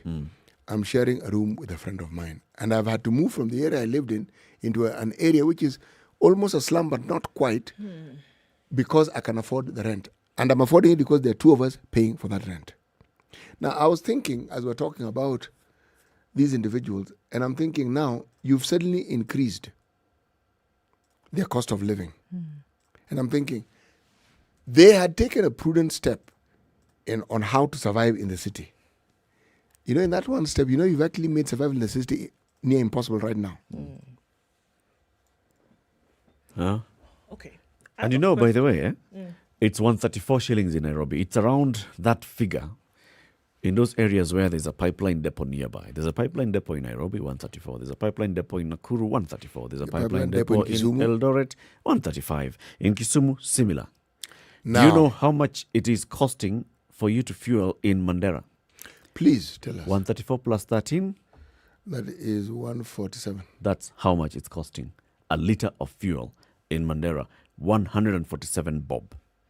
Let's come closer in Marsabit, 142 bob. Let's come to Meru, 137 shillings. So even in these areas where now the food is transported from, that comes into Nairobi or comes into Mombasa or comes into, fuel is more expensive. That means you're not going to calculate how much more it's going to cost the truck to bring the food to the market using the Nairobi price. You're going to use the price of the shamba. If it's costing 140 bob to fuel in those areas where the food is coming from, that means that food is actually more expensive by that much. And there's a matter that was never fully resolved, and that is the issue of what it is you will pay as a transporter for crossing country boundaries. The cess. That has never been resolved. Yep. It's under discussion. Now. And as it is under discussion, it's still being paid. Oh, yes, it's being paid. The cess spots are everywhere across the country. Food in this country, but then food being produced in this country is actually going to be unaffordable. It is. Yes. And then you hear people complaining as to why it is people import food from our neighbors. It's cheaper. That's why. If you go to any border port right now in this country, let's talk about those who border Tanzania. You'll find most of what is eaten in those border places come from Tanzania. Yeah, it's Tanzanian food crossing over. Not Kenyan. It's cheaper. Right. I'm looking at IPRA as a regulatory authority. Yeah. So in as much as you can regulate things and have prices go upward, to me, if I'm just looking at it logically in the simple ABCs of regulation, is that they can also be regulated so that things can also be balanced out so that those who take the hit don't have to take it as hard.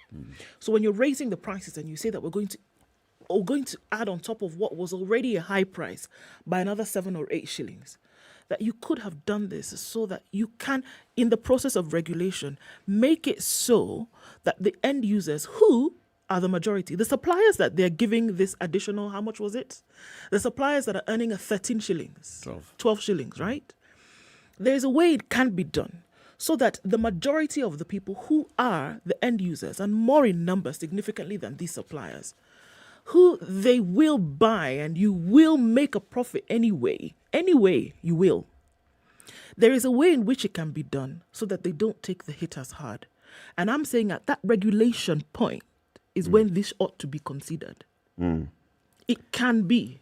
They're not the only regulators on the planet. And if you will find that in a lot of cases, when you look at regulation and the regulatory processes that take place, there are some regulators who work with the end user in mind.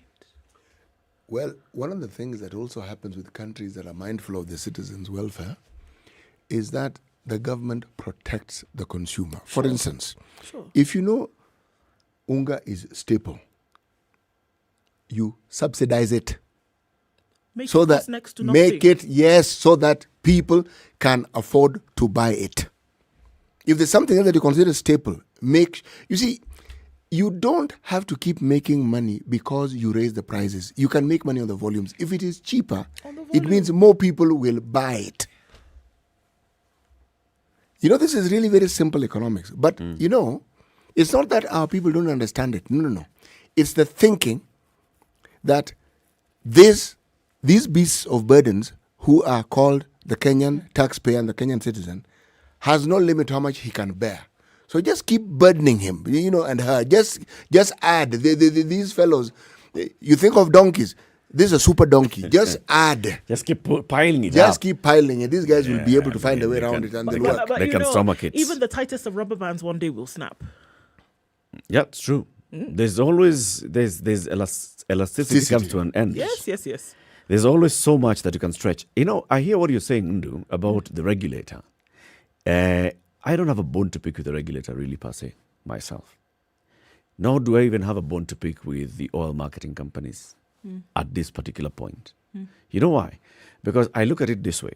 The oil marketing companies are operating within a set margin, and their margin is basically 2 bob. In fact, let me just look at it. Their margin in terms of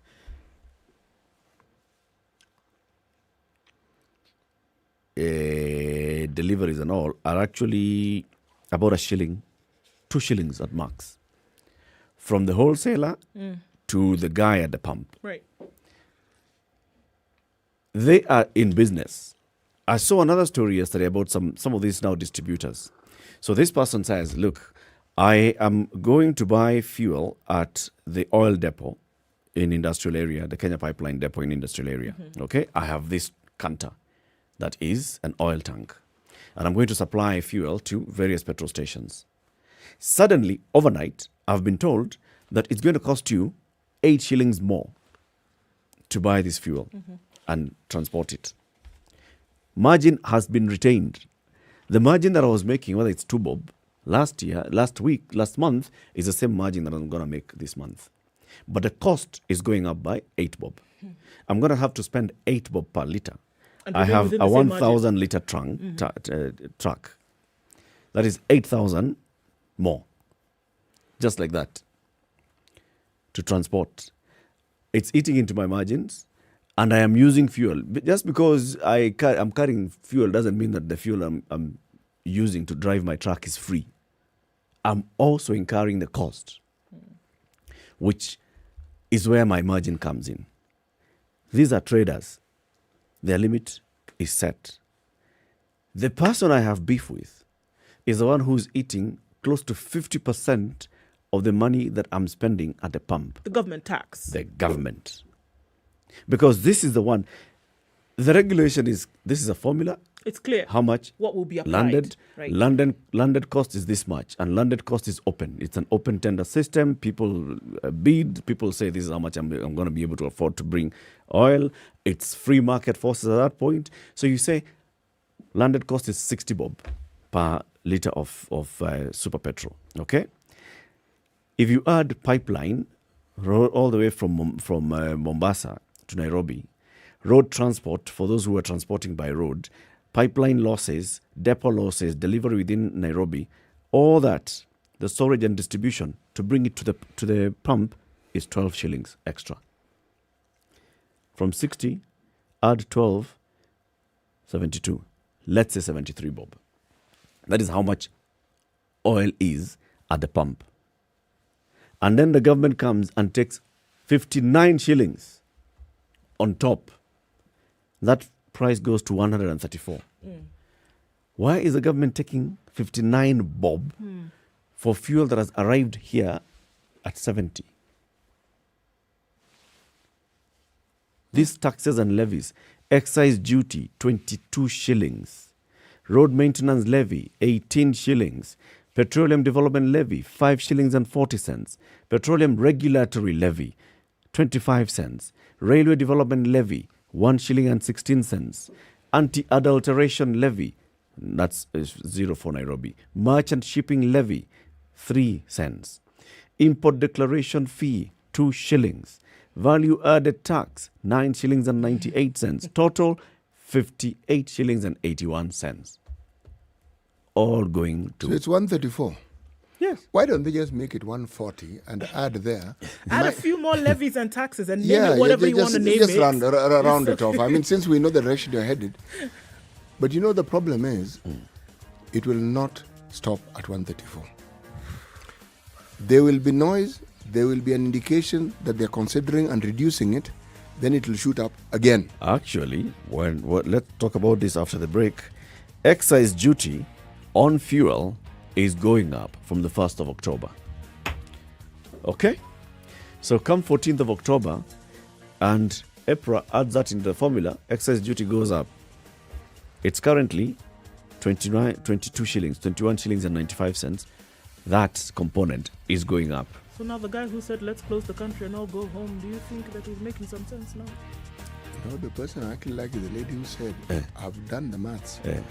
This money that you guys are borrowing, I've worked it out with the population. Just give me my money. Give me my share. I'll be paying back Polypol. I will know how I'm going to pay these people. I'll survive and I'll just be paying you. Yes. It's 7:30. Let's take a break and then we'll take your calls. We want to hear your venting on all the thoughts that you have. Fuel prices going up in the country. What do you feel? What do you think about it? This is the Situation Room, the only way to start your day. Spice up your life. SpiceFM. It's getting hot in here. Oh, everybody steals. It's better a thief who brings something small back. And I say to myself, there's no better thief. A thief is a thief, period. All those bribes, how much they are getting per year, how much inconvenience they are causing. As much as you call it a small case, it's worth it to be convicted. The truth is, we are a tribal nation. Because if we were not tribal, and I want to go back to this, you cannot continue walking around with a mug which is clean outside and it's rotten inside. We have become a fuliza country. We have mortgaged our country because of debt. You've got one chef working and the assistant chef wakati anatakana koroge unga nini hayuko. This is the weather with SpiceFM. Cloudy conditions in Nairobi this morning. We'll go to highs of 25 and back down to lows of 14 today. A chance of rain in the city, but we'll have to wait and see. It's partly sunny in Nakuru at 15, highs of 23 and lows of 13 today. Cloudy conditions in Nyeri at 16, highs of 23 and lows of 14. In Eldoret, it's mostly cloudy at 15, highs of 23 and lows of 12. Mombasa continues to rain at 24. We'll see lows of 23 and highs of 29. And in Kakamega today, mostly cloudy at 19, highs of 25 and lows of 14.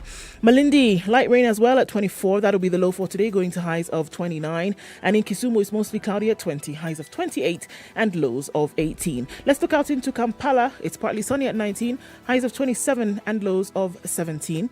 Dar es Salaam. Mostly sunny this morning at 24. We'll see lows of 21 and highs of 30. It's sunny in Johannesburg at 15. It'll come down to lows of 8 and highs of 26. Lagos is mostly clear at 24, highs of 30, down to lows of 24. And it's raining in Kinshasa at 25, highs of 31 and lows of 23.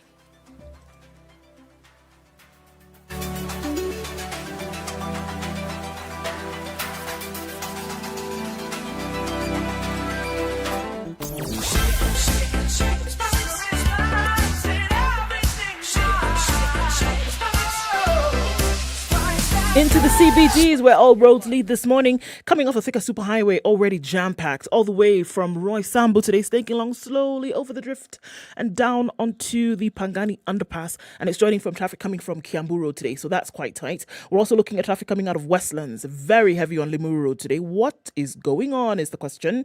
As you're getting into the city then, going via Ngara, Muranga Road also quite tight here this morning. Into the city, there's a mishmash of traffic. Looking out for that. Jogo Road today, not so bad, except around the Makadara train station area. Then you're going to get off onto Landis Road and it won't be too much of a problem getting to the Kamkunji roundabout. Coming out of Westlands, not too easy. Gong Road also quite thick. Langata Road, that absolute mess all the way from the turnoff from the Southern Bypass through to the Timor roundabout. Bagavi Way is your go-to. Use that today. SpiceFM KE on Twitter is how you can get in touch with us. Text on 40127. Let's keep things moving this morning.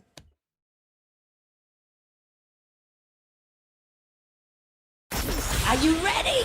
Okay. SpiceFM. Mature, intelligent talk every morning. Spice up yourself.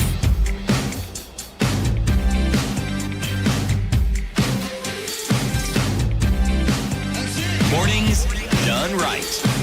94.4 Spice FM, Nairobi. Like they say, honestly, in this country, the price of fuel is going up by this much, right? 12 shillings a litre for kerosene, on average of 8 bob a litre for diesel and super petrol. What kind of madness is this? Let's hear from you. 0719 012 600. It's an opportunity. Sometimes it's just good enough to vent. Vent. However, if you also feel that maybe there's some justification or some good explanation as to why this could be happening, also call. Let's hear from you. Lawrence in Nairobi, good morning. Good morning. Hello, ladies and gentlemen. Good morning, Lawrence. Hey, you pity move around. I heard few days ago that you had fired him. City fired himself. One of the wonderful things about rumors, Lawrence, is that that there's an element of truth. Well, there can be, but you can stretch your imagination to any nth that you see fit. How do rumors get started? They're started by jealous people. Yes. Yes. Now, yesterday I went to a nearby supermarket and I found that the prices of goods had shot up immediately. Yeah. And one interesting thing about the businessmen in this county, they increase the prices immediately. The prices of fuel have been increased. Yeah. So knowing that they bought the previous stock using the previous amount. Sure. So we live in a country whereby every man for himself, God for us all, because even you can't. The Energy Regulatory Authority, they can't justify why they are increasing the prices, because if they have to build, maybe there is a road they are building somewhere, they can justify that they are building that road and therefore they have to increase the prices. And there's nothing, I work in slums. I told you some time back that I work in slums with the communities in slums. And already they are burdened because the COVID-19, some of them lost their jobs. So people are already struggling and they are adding salt to the injury. Yep. So I don't know, we live in which county. I think those people, the problem with these guys, because they live in Karen and they live in gated communities. They don't know what the common mwananchi, for example, the one living in slums, what they are going through. Then they are living in gated communities. They don't even know the prices of goods. If you ask them the price of a flower, they can't even tell you, because after all, they don't even go to the supermarket. They have got people who go there and buy for them. It's very unfortunate. And the leaders, I heard them yesterday, for example, the church leaders, they were saying that, okay, they want to reconcile the president and his deputy. They were not talking about the fuel prices. I wonder what is their role in the society. So we are left, to our own devices. Kenyans are left with, Kenyans are left with the people who are not, we don't even have human rights activists right now. I don't know, the moment Raila went to the government side, activism ended there. So it is quite unfortunate, and maybe I hope that this time when we are going to elect our leaders, people are going to choose wisely. Right. Not based on tribe, but based on, issues. Thank you very much, Lawrence, and very good point. Thank you very much. I'm always I'm proud of you guys, because at least you talk about the issues. Even if the government is taking no action, at least you highlight the pertinent issues affecting Kenyans. Thank you very much. Asante sana. Have a lovely day. Daniel in Upper Hill, good morning. Good morning, Eric. Morning. Good morning, CT. Good morning. And now, my point. You haven't said hello to Ndu yet. He did. Did he? Yes. I said hi to Ndu. My dear, good morning. I'm very sorry. I just didn't. Good morning. All right. Now, my contribution is in relation to taxes that are being levied on fuel. Yes. If you check the price of fuel in 2018 and you compare it to right now, the current retail, which is 134, and I'll use super as an example, there's a 25% increase in price. Yep. Now, 2020, when COVID hit, when we were having the slump in price supply in the world market, at that time, the government would have taken that opportunity to increase the stock in the country. One thing we don't have as a country, we do not have the capacity to stock fuel storage, because the price is exactly the prices we are being hit with right now is things that were being ordered before. So it's not reflective of the current oil prices in the world market.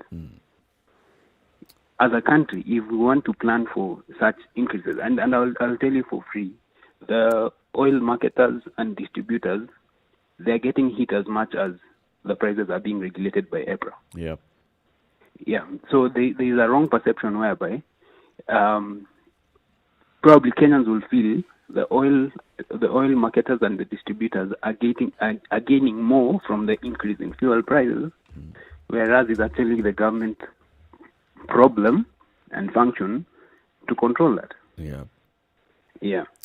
That's very true. Thank you very much, Daniel. Thanks. Abraham in Nairobi. Good morning. Good morning. Good morning, Boo and company.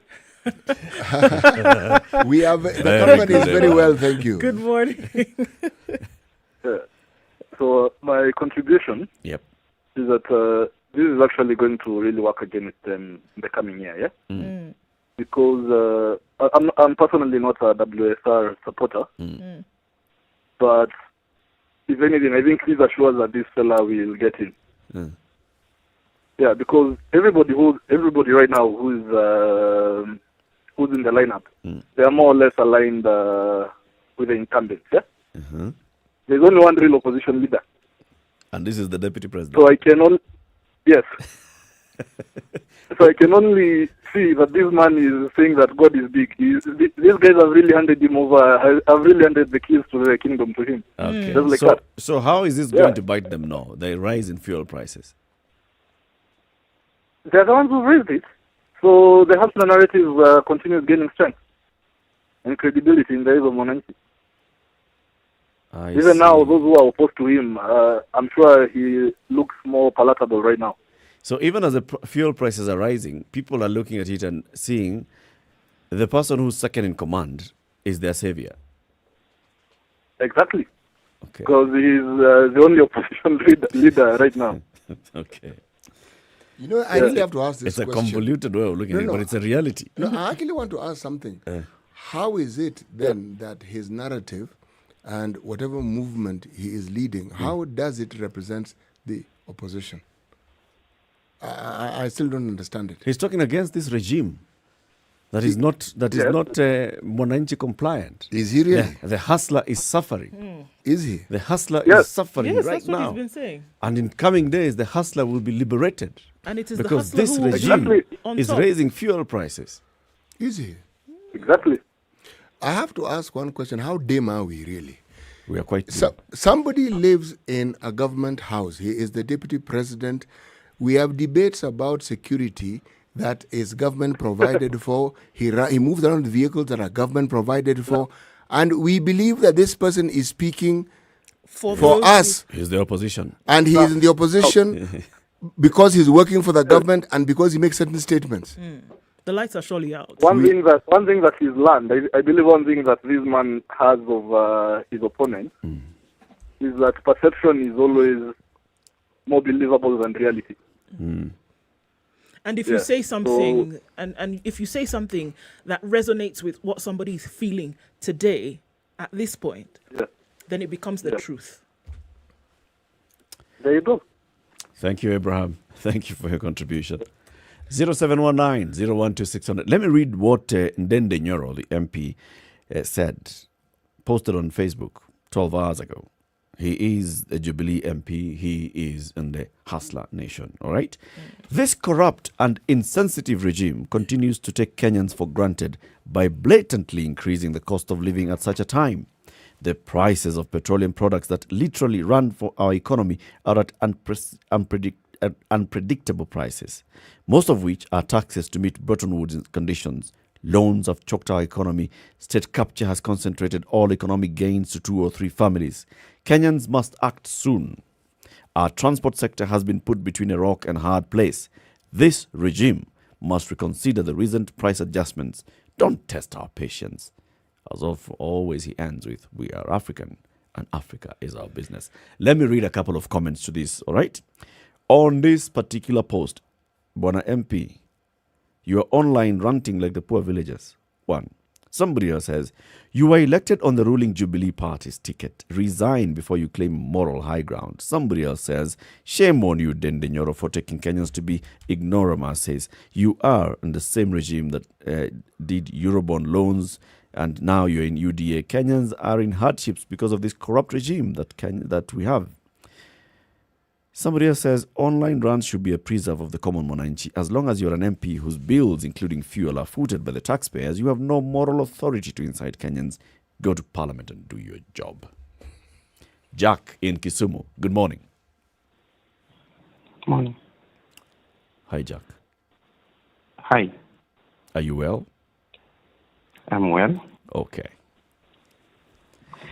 Now, we have a concept. You know what is happening? I know we don't have the opposition, but again, if the transport people we would have a revolution. Because if the trade unionists are with the government, the opposition is with the government.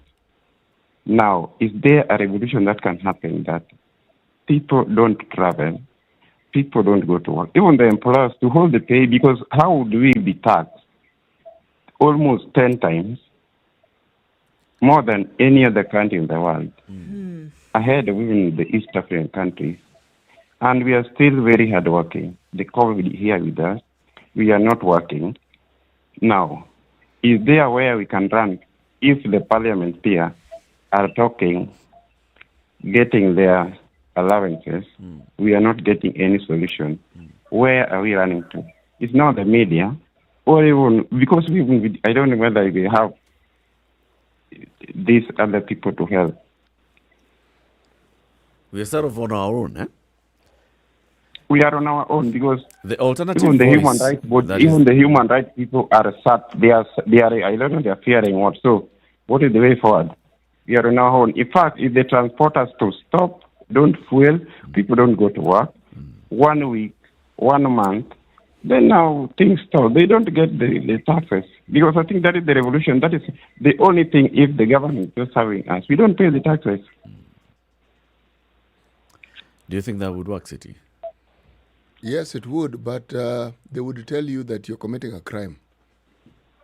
By what? By staying at home? By not paying taxes.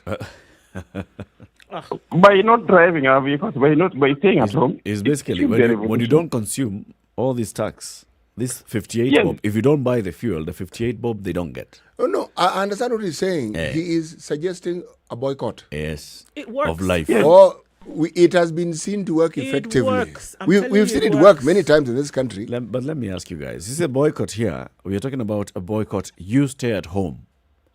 All right? So a majority of Kenyans Can't stay at home. Are not employed by government. A majority of Kenyans are self-employed or work for SMEs in the informal sector.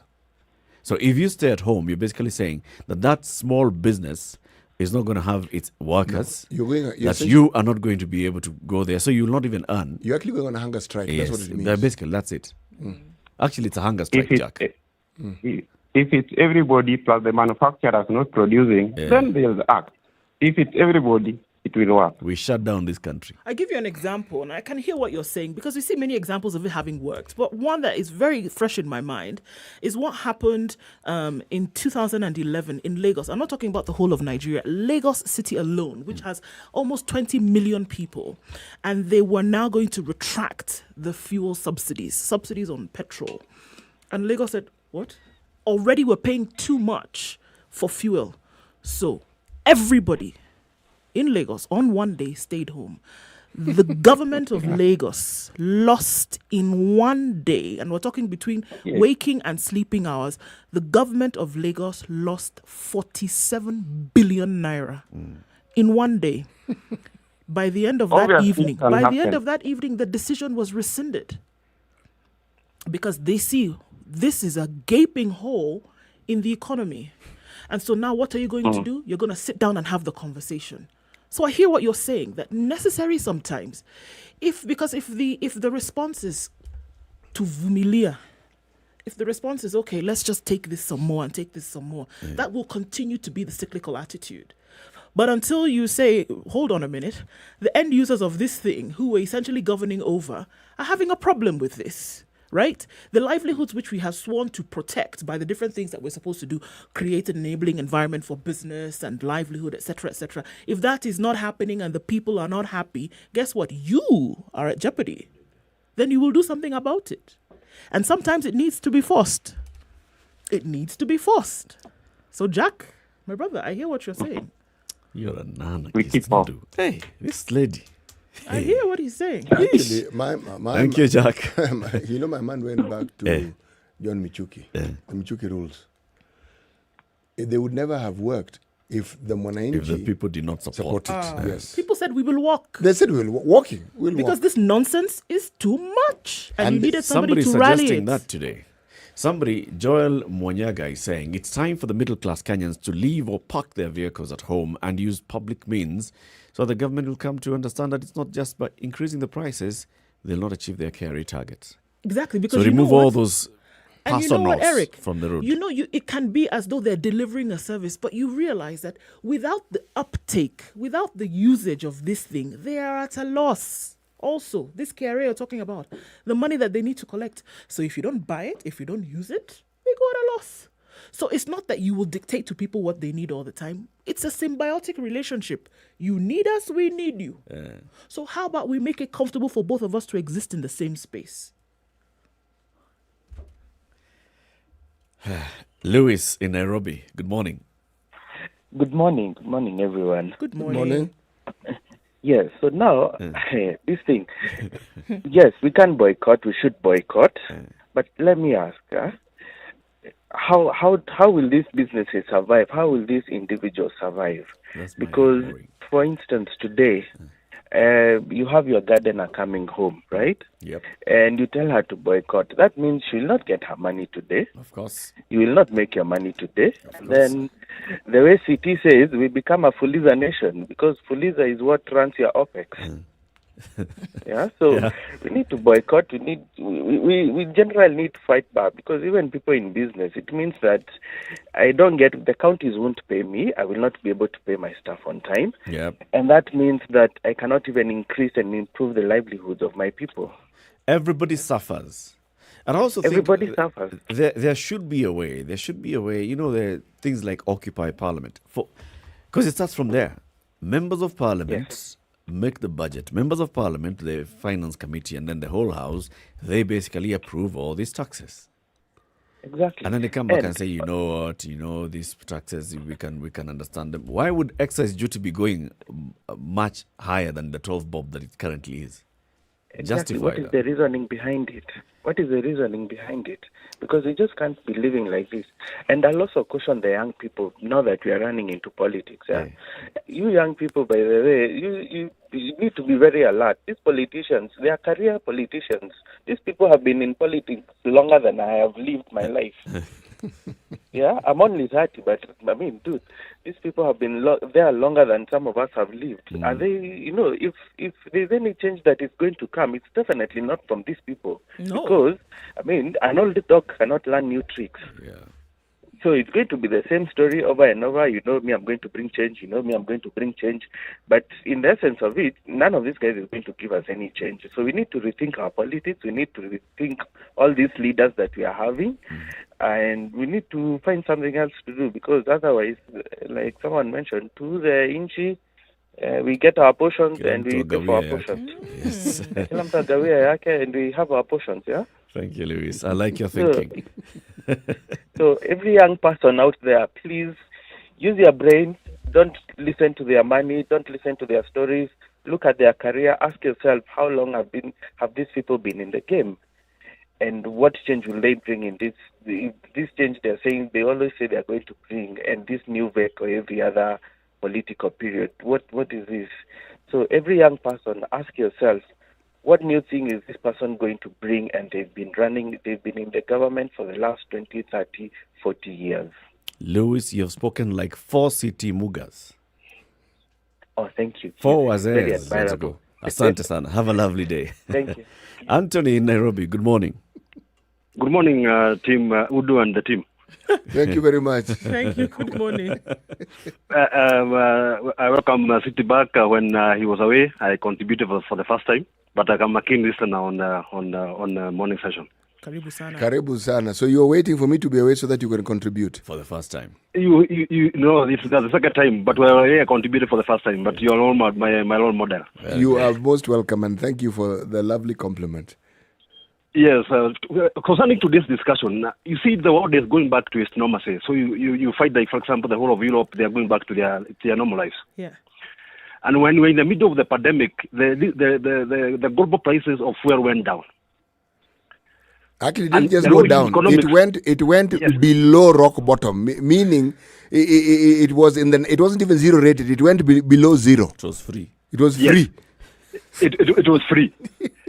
but then you find that now during that time now the government had to lower down the taxes so that we could be able to afford our lives during that hard times. Sure. But now the world is going back to its normalcy. So, and the government is adamant to still keep to its agenda, the four big agendas. So you find now as a country, they still have now to add taxes so that they can be able to keep to their demands. The biggest problem I have is the government and the people, there's a very big gap in between. They are still adamant that, yes, the big infrastructure projects must continue. Despite whatever people are going to do or whatever, we have to do our our agenda. Yep. So as a country right now, we are living in a very hard times. And for you guys have been listening for quite some time, especially City have been saying, the depression in this country has gone to big levels up. It's very true. This is affecting Kenyans negatively. So Kenyans are left on their own. Fuel has a multiplier effect. It does. So from transport, from food, from the companies, they have been complaining about their production cost. So it's going to affect everything. And this effect shall spill over to our normal lives. So the stress levels and the depression is going to still continue. My biggest problem I have as a country is we have our leaders that don't think about its people. Because this is a time we have not gone back to our normal lives. People are still being vaccinated. We are talking about we need to increase the percentage of the people that are receiving these jobs on a daily basis. It's a campaign that is happening. So we have not gone back to our normal lives. The curfew is still there. So we still have lower production hours per day. So right now, we shall live in a very difficult times. And this is going to affect our mental status, our productivity, job losses in the companies, because obviously they're going to, with this increased fuel cost, they might rethink of looking at the operation cost. And the biggest thing that comes to companies is first to downsize their labor, or their personnel. So this is going to have a very serious trade-off with this increase in prices. My worry as a country is I don't know where we are heading to, because we are on our own. I have to think about my own problems. Yep. Whether I'm going to survive the next day, now God knows what. So we have serious issues to think as a country, especially the population. The previous caller has talked about the young generation. They have to, for me, they have to think over and above, their daily way of doing things. So at least now we can be able to come back to our normal, because we are on our own. No one is thinking about us. That's very true. Anthony, thank you very much for your call. Pressure. Asante sana. Maybe that is where the strength is. The fact that we are on our own, that we need now to come together. Because that's, you're on your own, I'm on my own, Ndu, you're on your own. But there's something that makes us be on our own. There's a commonality. We are on our own separately. The fact that we are on our own is actually what brings us together. It's the thread. And that can bring us together and then make us do something about this. Kenya's biggest conversation, it continues. In the next hour, we talked about this on Monday. And this is about the post-harvest losses in the country. With all the produce that's produced in this country, a huge percentage of all that food goes to waste after harvesting. Let's discuss that with some scientists in the next hour and understand how can we cut the post-harvest losses. This is Kenya's biggest conversation, The Situation Room. It's now 8 a.m. Good morning.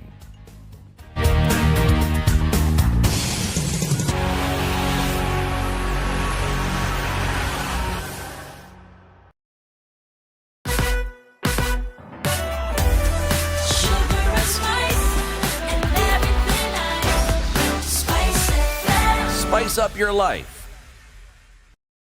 The latest news from around the world. 94.4 Spice FM. This is Newswire. Dennis Aceto. The African Independent Pentecostal Church of Africa is the latest to ban politicians from addressing congregations in churches. Archbishop Julius Njoroge complained that politicians have been using the opportunity to create division among believers and the general public and urged the politicians now to attend services and leave. Tumepiga marufuku wanasiasa wowote kuongea hapa mbele ya madhabahu, kuongea maneno ya kugawanya wananchi, maneno ya kugawanya washirika wetu, maneno ya kupiganisha watu wetu. Kila mwanasiasa atafute nafasi mahali nje ya kanisa, nje ya compound ya kanisa, awaite watu wote, aongee na hawa, awaambie vile anataka, na hata hivyo wakati huo hatuwakubali wapiganishe watu. The Presbyterian Church has also banned politicians from speaking at a funeral attended by ODM leader Raila Odinga and Kiambu Governor James Nyoro, among others, in Geja, Kiambu. However, later Odinga addressed a series of talks in support of religious leaders' decision to ban politics in places of worship. Kanisa ndio imekuwa ni nguzo ya uhaki katika taifa letu. Na mimi naunga mkono sana agizo ya maaskofu ambao wanasema tusiingize siasa ndani ya kanisa. Multimedia University has been closed indefinitely. According to a notice sent to all first and final year students, the action was taken following a lecturer strike, which was followed by a student strike, sparking violence and traffic disruptions along Magadi Road. The university's VC, Professor Festus Kaberia, asked students to leave by yesterday evening. Lecturer strike and college staff have also been witnessed at TUK and Egerton University, despite supervisors warning the workers against participating in the strike. The Machakos County government has launched a program to issue land titles to residents as one way to help residents develop themselves. According to the county's Deputy Governor Francis Malindi, thousands of residents of the county will receive the documents free of charge starting next month, an operation headed by Governor Alfred Mutua. Sehemu zingine katika hii nchi washapata title zao, lakini watu wetu wameumia, hawana title. Akienda kwa bank anaulizwa wapi title, na wewe hauna title. Governor Mutua amesema watu wake wote title zote ambazo zimefungiwa kwa ofisi ya lands ya registrar zipewe watu ndiposa wawe na title zao kwa nyumba. Maliti made the remarks while addressing the people at the Kangundo after the official opening of the Maendeleo Chapter Party offices in the county, where he urged citizens to register as members of the party before next year's general election. There is push and pull within ODM after presidential hopeful through the ODM ticket Jimmy Wanjigi took his campaigns to the Nyanza region. Wanjigi is expected in Kisumu County this morning and officially begin his tour of the area. However, despite being a member of the ODM, some ODM leaders in the area were not involved in the preparations. Wanjigi plans to visit all the Nyanza counties except Kisii, although he will be in the neighboring Nyamira County. Wanjigi continues with his Fagia Water campaign. Naenda Luo Nyanza na naenda na mavazi ya ODM na tunaambia chama chetu cha ODM demokrasia ni lazima itendeke na ionekane inatendeka. Hii upuzi ya kujificha kwa marumu kuhepa demokrasia, hiyo hatutakubali. Na rafiki yangu Raila, wewe ni party leader, ulifungwa kwa ajili ya demokrasia. Hakikisha ya kwamba hii chama inakuwa na demokrasia. Let the people decide, ama hata nyinyi tutawafagia nini wote. Transport operations is expected to be disrupted in Nairobi County this afternoon following a planned strike by public transport operators to complain about rising fuel prices. According to a message that has been widely circulated online, linked to the Matatu Owners Association, the strike is scheduled to take place on Thika Road, where from noon all vehicles will suspend operations until the government works on reducing the pump prices. Although the message has been linked to the Matatu Owners Association, the union leaders themselves have not issued an official statement. And Real Madrid substitute Rodrigo struck an 89th minute winner to snatch a 1-0 Champions League group stage victory and punish a wasteful Inter Milan. The Brazilian met a pass from Eduardo Camavinga and volleyed in with seconds remaining of normal time. It was a painful conclusion to a game the Italian side had dominated for a large stretches at the San Siro. Real are second in the group behind Moldovan's Sheriff Tiraspol, who stunned Shakhtar Donetsk with a 2-0 win on their tournament debut. This is Newswire. I'm Dennis Aceto.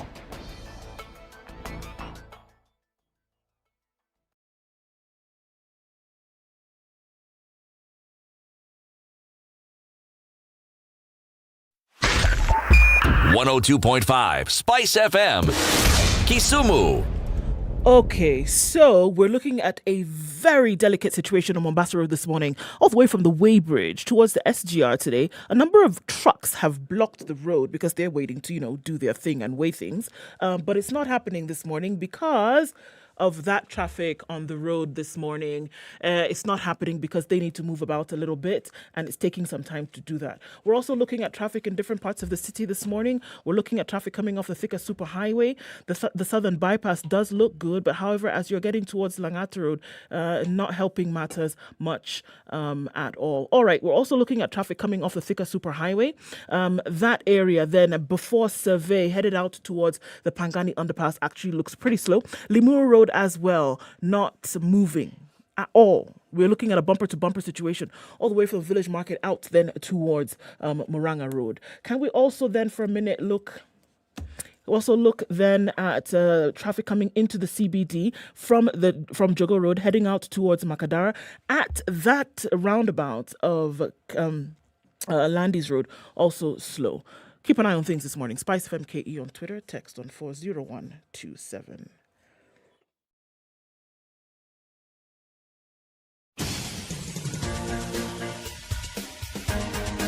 This is The Situation Room, the home of hard-hitting political commentary and penetrating insights about the state of the nation. This is a talk radio experience like no other. The Situation Room, a place for hard truths, debates, and elevated conversations. The Situation Room, witty, political, engaging, deep, controversial. In the room, we have C.T. Muga, researcher, academic, seasoned political observer, a fountain of wisdom in these politically uncertain times. Ndu Oko, Nigerian by birth, Kenyan by choice, communications expert, Pan-Africanist, a truth seeker and believer in people power, and Eric Latin, agent provocateur, the man in the chair, seasoned journalist, news hound, a man who believes in punching up, not down.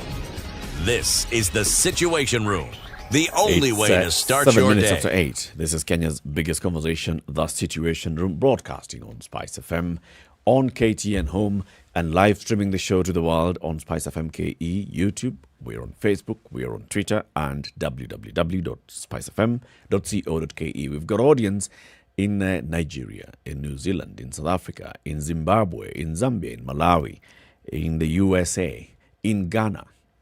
Everybody, we thank you very much for tuning in. C.T. Muga has the day's proverb. Right. You can be punished as you sin on the spot. But for others, it can come later. You can be punished as you sin on the spot. But for others, it can come later. I'm still confused, by the way, to be very honest. I just don't get it. What are we saying? It's a delightful proverb. You see, a proverb that opens itself to all manner of interpretations in my mind is a good proverb. Because one, remember I told this is a direct translation. In fact, let me say it's a transliteration, meaning it's like word for word translation. This, when you consider, when you do something wrong, what is your expectation? You know, this one comes with consequences. Now, whether you think or whether you actually experience the consequences, the wrong has an immediate consequence in your mind. Now, but for others who you're not with, arguably you really don't know whether they get their comeuppance or they don't. So it is later. That's one interpretation. The other interpretation that came to my mind is when you think about what we consider wrong. They refer to sin here, but wrong. Is wrongdoing punished in this life, or is it punished in the next life, or is it punished in the future? People argue, when people steal, they get away with it. That's the understanding. Now, if someone gets away with it, that's in the future. You never see the outcome. And even if the outcome is there, you don't see it. But for yourself, you see it. You know what the consequences are. So that's the immediacy of it. Okay. I think I get it. I think you still don't get it. The penny has dropped. No, not completely. It's on its way down. The penny, yes, the penny is visible. It's falling. It's visible. It's visible. Yeah. It'll drop. Hopefully, when it drops, by the end of know. this show, the penny will have dropped.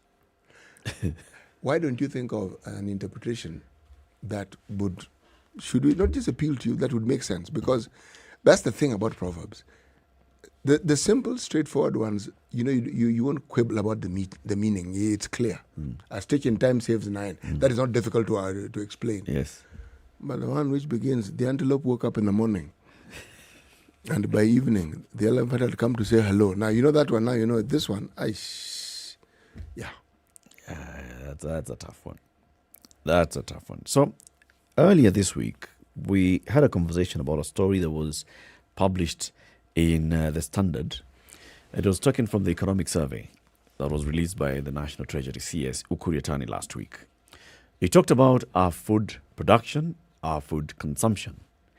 Now, it was looking at the various food items, from potatoes to beans to tomatoes to vegetables to maize, a staple, to rice, to other grains as well.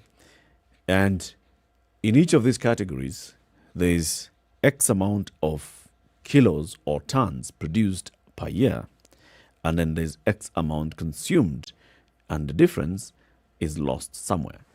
So there's some losses that's taking place in the value chain, and we started from farm. At what point are we starting to encounter the losses? Once you've harvested, some of the food is basically lost at farm level. Others now starts getting lost as you transport it to the market. Other losses take place at the market. Other losses then take place from market on the way to home. Other losses take place at home because of handling and storage. So there's a lot of loss that's taking place in the entire value chain. But a lot of it is taking place from farm to market. That distance there. We had a conversation with the scientist Mwalimu from Isipe, remember? And he's telling about the post-harvest of mangoes, post-harvest losses for mangoes, especially coming from the Ukambani region, and what they've done, the work that they've done there to see how can we minimize the post-harvest losses, or just basically the losses, in terms of seeing, though, this is a mango fruit. By the time this is getting to the market, it is invaded by various things. How do we reduce this invasion? What is this that's causing it? How can we make sure that the farmer, if you produce 100 mangoes, you take to the market 100 mangoes. He was telling us previously, farmers would produce 100 mangoes, they take to the market 20. The rest, somewhere there in between, all gone to waste. Let's bring in some experts to help us discuss this particular matter. One of them is an expert on issues of post-harvest losses. She's a specialist on this at the University of Nairobi, Professor Jen Ambuko. And then the other one is a coordinator for the Comprehensive African Agricultural Development Program. It's called CAADP. It's a program by the African Union Commission. He's Komla Basi. They join us on the line. Professor, very good morning to you, Professor Ambuko. Good morning. It's good to have you in the Situation Room. Thank you for having me. And joining us, I think you're in Ghana. This is Komla Bisi. Good morning, Komla. Good morning, colleagues, and thank you for having me on your show this morning, and greetings from Accra, Ghana. Thank you. Welcome to Kenya's biggest conversation, Komla Bisi. Now, let me start with you, Professor. Post-harvest losses, I'm sure you saw the story in the papers the other day in the Standard. You've been dealing with post-harvest issues. So the reason I'm saying I'm sure is because when you see post-harvest, wherever it will be, obviously you'll stop to read again. This was derived from figures from the government itself in the economic survey, which was showing how much losses we're encountering from beans to vegetables to any grain and cereal, all types of food. What causes these losses in Kenya? You've been dealing with this for a while. Okay, so it actually depends on the commodity. The way you have said, the losses really vary with the value chain. Yeah. So that survey, or from the report that was published in Monday, which a lot of this we borrow from FAO publications. We're talking about, for example, in grains like maize, we're talking about 10 to 20%. In fruits and vegetables, we're talking about 40 to 50%. In tubers, fruits and tubers, we're talking about 20%, like that. So really, the causes, or what we call the drivers of these losses, vary. Yeah, and I had this at the beginning talk about food loss and food waste. Yes. Yep. So again, you need to understand what is food loss. So she said, "This what happens from the time the food is harvested all the way until it reaches the retail stage." Yep. So that is what we call food loss. And the factors or the drivers that cause this are many. It could be like what you had from the people what we told you. There's a lot has to do with how, for example, for perishable produce like fruits and vegetables, it's how is the harvesting done. I don't know if you've ever witnessed, harvesting, say, of mangoes or avocado sometimes in the machinery in the village. You find sometimes, until now, when we are trying to train people about the importance of good harvest practices, you find somebody climbs in the tree and, they harvest that fruit and they throw it down, Yep. And then they gather them into, say, a crate or a sack or something like that. You have already inflicted injury on that fruit. I don't know if you've ever bought a nice-looking mango or avocado and you kept it in your house, and then when it ripens, you cut and you find it's bad. Yep. You see, that injury, you're seeing it in your kitchen, but it started from the field, So if you pick a value chain like that, so the drivers, the causes of the losses really vary with the commodity. If you're talking about the grains, it's a different story. When they are harvested, how are they dried before storage? Sometimes, they are dried, but they never dried properly to the moisture content that is required, which is like 13%. So you find sometimes the grains are stored when they're not properly dried. So therein, you find that they start to accumulate aflatoxins. But also, again, if they're not stored properly, I don't know if you know of this storage place that is called Osama. Osama? Yeah? Osama. It's the storage place. You check the grain, it's stored. But then you find that if you go check the storage bag, let's say after some time, if the weevils are in the storage area, you find that the maize is actually has holes or is basically flat in course. So that is now storage, poor storage. So many things, many drivers contribute to this process. It's the practices, it's the storage, the fruits and vegetables, it's lack of cold storage at the farm level, lack of capacity to do value addition at the upstream, down there. Many factors, it's case by case. If you pick one, each one of them has its own driver. Even managing pests in the field, for example, could be is a driver for losses. Because, for example, I don't know if you can get a fruit that is very good looking, like mango. Mango is my favorite fruit. But then you cut it inside when it ripens, you find it has a weevil. For example, that weevil in mango, for example, is the reason we even have lost market for our fruits to the European Union. So the drivers of losses are many, and it depends actually on the commodity. Yeah. Professor, I am enthralled by what I'm hearing. And I can, even as you're speaking, I can actually picture, especially this one of mangoes, because I've actually seen mangoes being harvested. And it's interesting, they actually dropped. Somebody climbs the trees and sort of like just drops them onto the ground. And it had never occurred to me until you mentioned the word injury. But the thing I want you to tell us, at least to talk to us about, is when you talk about FAO and organizations that have to do, whose main function is food security, how do they go about collecting the data that informs us about these issues that we are now talking about? What processes do they use? Yeah, so basically, FAO does not necessarily collect data. You see, we need to have our own data. Actually, they depend on country reports. So one of the things I can tell you, we have a challenge of is data. Even the figure that we are quoting right now, there's what was published in the report, and there's what is published in international reports, and most of the reports that we quote are FAO reports, because there's a question of reliability of data. Because for you to collect data that is reliable, you must use the right tools for collecting that data. So I can tell you for a fact, one of the challenges we have in addressing the problem of food loss and waste is lack of data, reliable data, right? So what we quote are estimates, yes, which have been done and sometimes questionable because of the methodology that has been used to collect that data.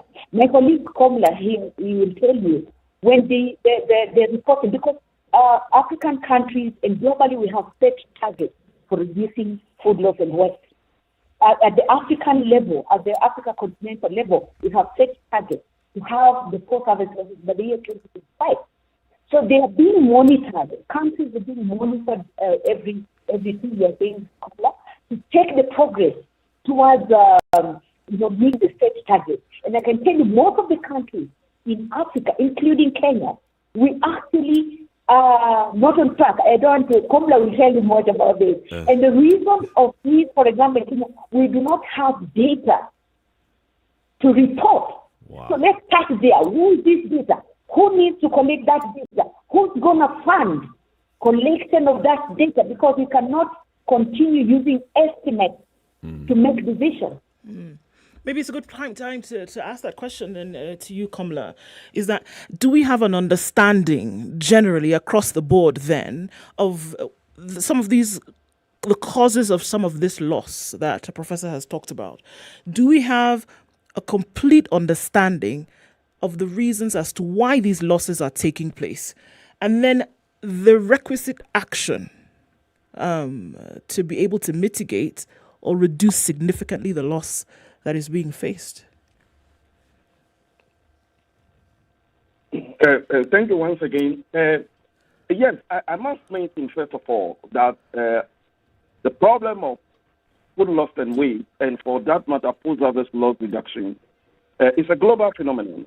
It's not a problem that is limited to our continent alone. And for that matter, globally, there is consensus, even under the Sustainable Development Goals, to reduce global food loss and food waste.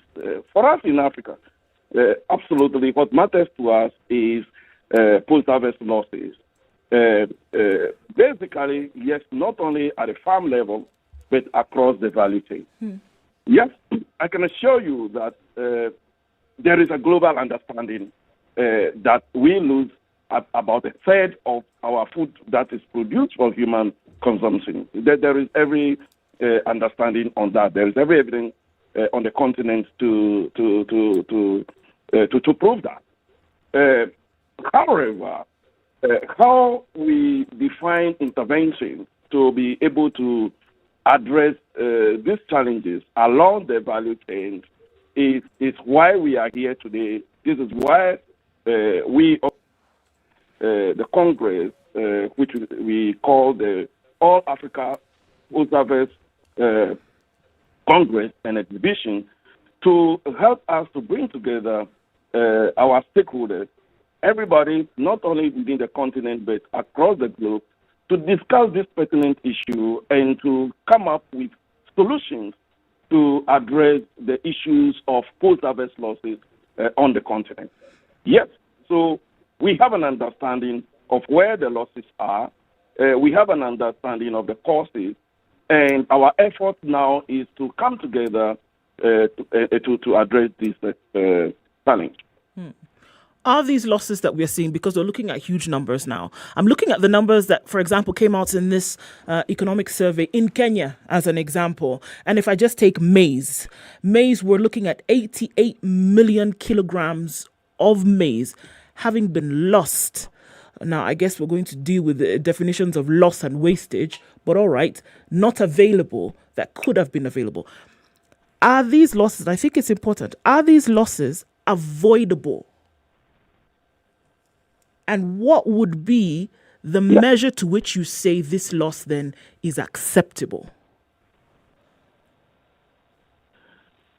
Yes, food loss, for that matter, food service loss, can not totally be eliminated, but it can be reduced. And to a large extent, control of avoided. This is why there is need to understand where the losses are and what sort of mitigating measures we need to put in place to be able to reduce the loss. I mean, there are some of the losses that are due to mechanical issues, processing issues, lack of storage, appropriate storage facilities, etc. Professor Mboko will allude to some of those technical aspects. Some of them, yes, we require appropriate technology, appropriate storage systems, appropriate processing facilities, etc., to be able to reduce the losses along the value chain. So depending on where on the value chain the losses are, that will determine the kind of intervention that will be required. Thank you, Prof. Let's take a break at this point and then we continue the conversation after this break. We are discussing post-harvest loss reduction, how we can have sustainable food systems in our country and across the continent. So Komla Bisi is a coordinator of a comprehensive African Agriculture Development Program at the African Union Commission. And Professor Jane Nambuko is a post-harvest specialist at the University of Nairobi. The two are joining us via video link. We are live on SpiceFM, on KTN Home and online, 27 minutes after 8. Keep it right here. We'll be back shortly.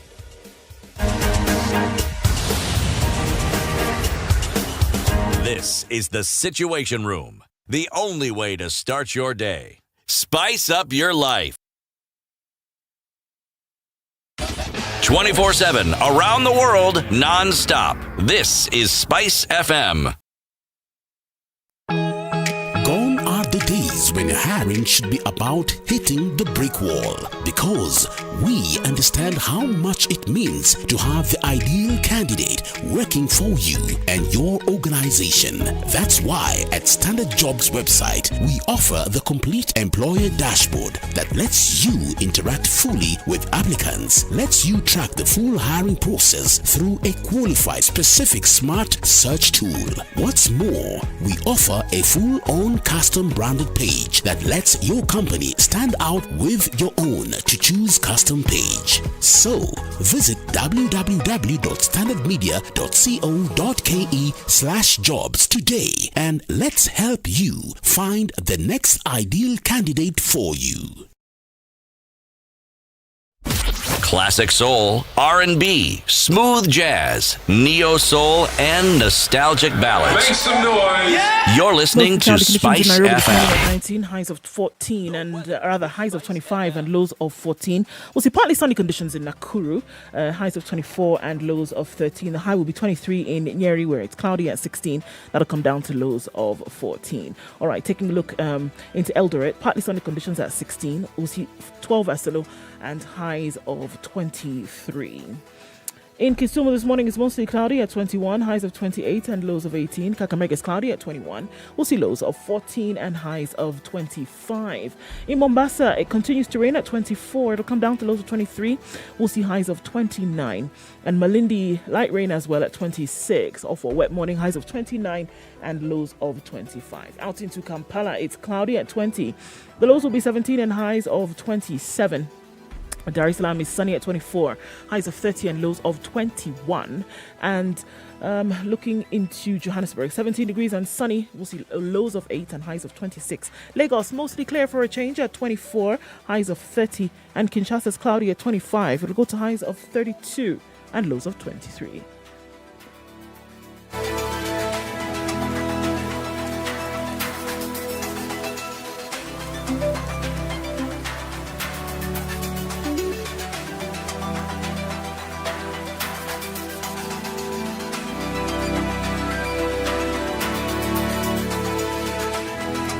Okay, so we're looking at that junction that then connects Langata Road with Aerodrome Road, and there's been an accident there this morning, and so that slows things down considerably.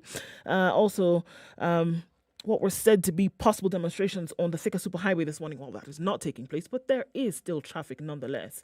And it's built up all the way from Survey and then out towards the Pangani underpass, so that's quite slow. Moving into the city centre, going to take a minute to get through this one. Kiambu Road piling up like madness as you then try to join Muthaiga Square. Into the CBD, all roads from Limuru Road coming off of the Globe Cinema roundabout, coming in from Gong Road as well as Langata Road, quite packed. Bagathi Way, can you use it? Yes, you can. Not too much of an issue there. Industrial area, not as packed as it normally is this morning. Makadara then on Jogo Road out towards Landis at the roundabout and then into the roundabout at Kamkunji. Not too bad this morning. Let's keep an eye on things. Remember that situation on Mombasa Road. It's going to slow you down some because in addition to the construction, we now have trucks that have stalled at the Way Bridge. Let's talk. SpiceFM KE on Twitter. Text on 40127.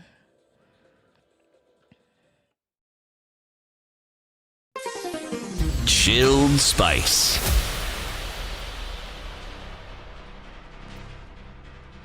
Mature, intelligent talk every morning. Spice up yourself.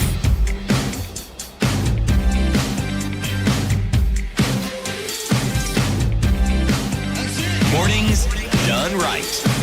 94.4 Spice FM. This is Kenya's biggest conversation, The Situation Room on Spice FM, KTN Home and online. In the room is Eric Latif, Ndu Oko, and C.T. Muga. Joining us on the line is Professor Jane Mbuko. She's a post-harvest specialist at the University of Nairobi, and Komlabisi, Coordinator, Comprehensive African Agriculture Development Program at the AU Commission, talking about post-harvest loss reduction, making sure that we can have sustainable food systems in the country. City.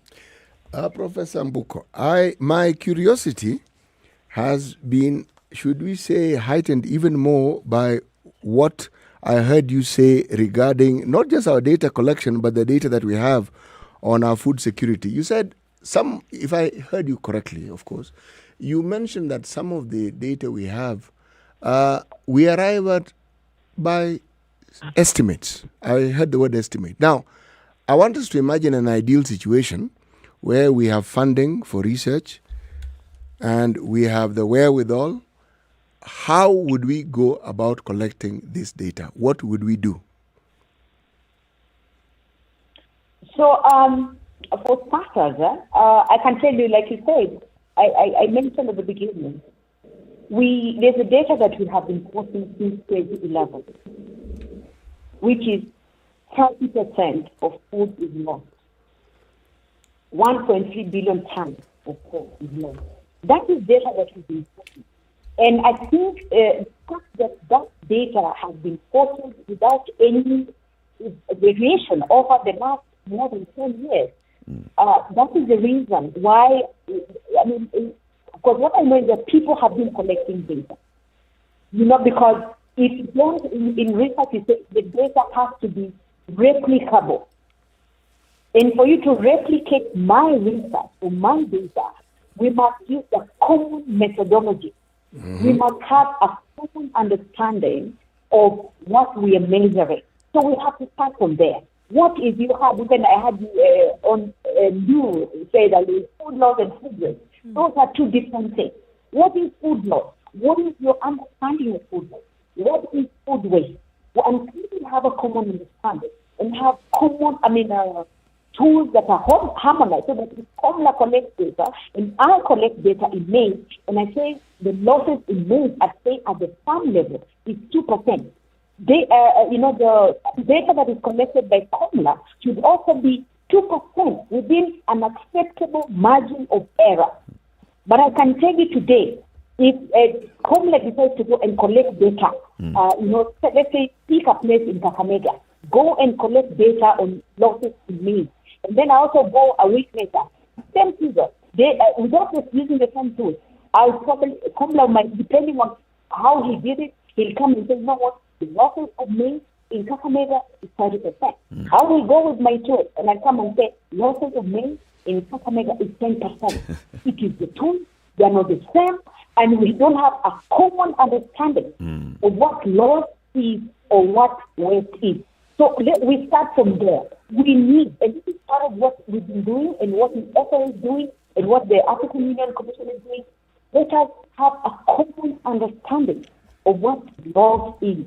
Let us have common or rather harmonized tools that we can use to collect this data so that it's reliable, it's replicable, and this data that can be spotted, it can actually, because the data we have, they can do a study and extrapolate. You cannot, if you extrapolate wrong data, what you have extrapolated is wrong. So that is where the problem is. We do not have, somebody has to take, and this is one thing we have recommended. Let us identify priority value chain. In Kenya, if we decide maize is a priority value, like Komla said, the causes of losses at each stage are varying. So we must go, for example, what is the extent of losses at the farm level, for example, and what are the drivers of losses at the farm level? Move to the next step. Is it the market stage or the transport stage? What is the extent of the losses? And what are the drivers of the losses during transport? Only then can we make a targeted intervention that will then contribute to the reduction of the losses. But if we don't understand, we don't have we just make blanket assumption that the losses in maize is 10%. And remember, I forgot to mention, even when we talk about losses in maize, there's what we call quantitative losses, which you can measure and quantify. But you also have what we call qualitative losses. If you're in Kenya, you know, we have thrown maize, or maize has been declared unfit for human consumption. That is qualitative losses. We haven't even gone there when you're talking about post-harvest losses. Prof, it sounds like we have an academic disagreement at policy and research level on some of the basic things. How can we be at this point? I mean, we have a government, we have policy, we've got implementers, and then we've got the academia that supports this. But we just cannot understand one another on the definition of what is loss. It's not just academia and policy, but you see, it is that is what I said. It is just like today, many people use these terms interchangeably. You know, some people use food loss and food waste, but FA has come up to clarify that so that we have a common understanding. How long is food loss is what happens until the retail stage, and then whatever happens between retail and your kitchen, which is deliberate. Actually, food waste is when food that is fit for human consumption is discarded deliberately.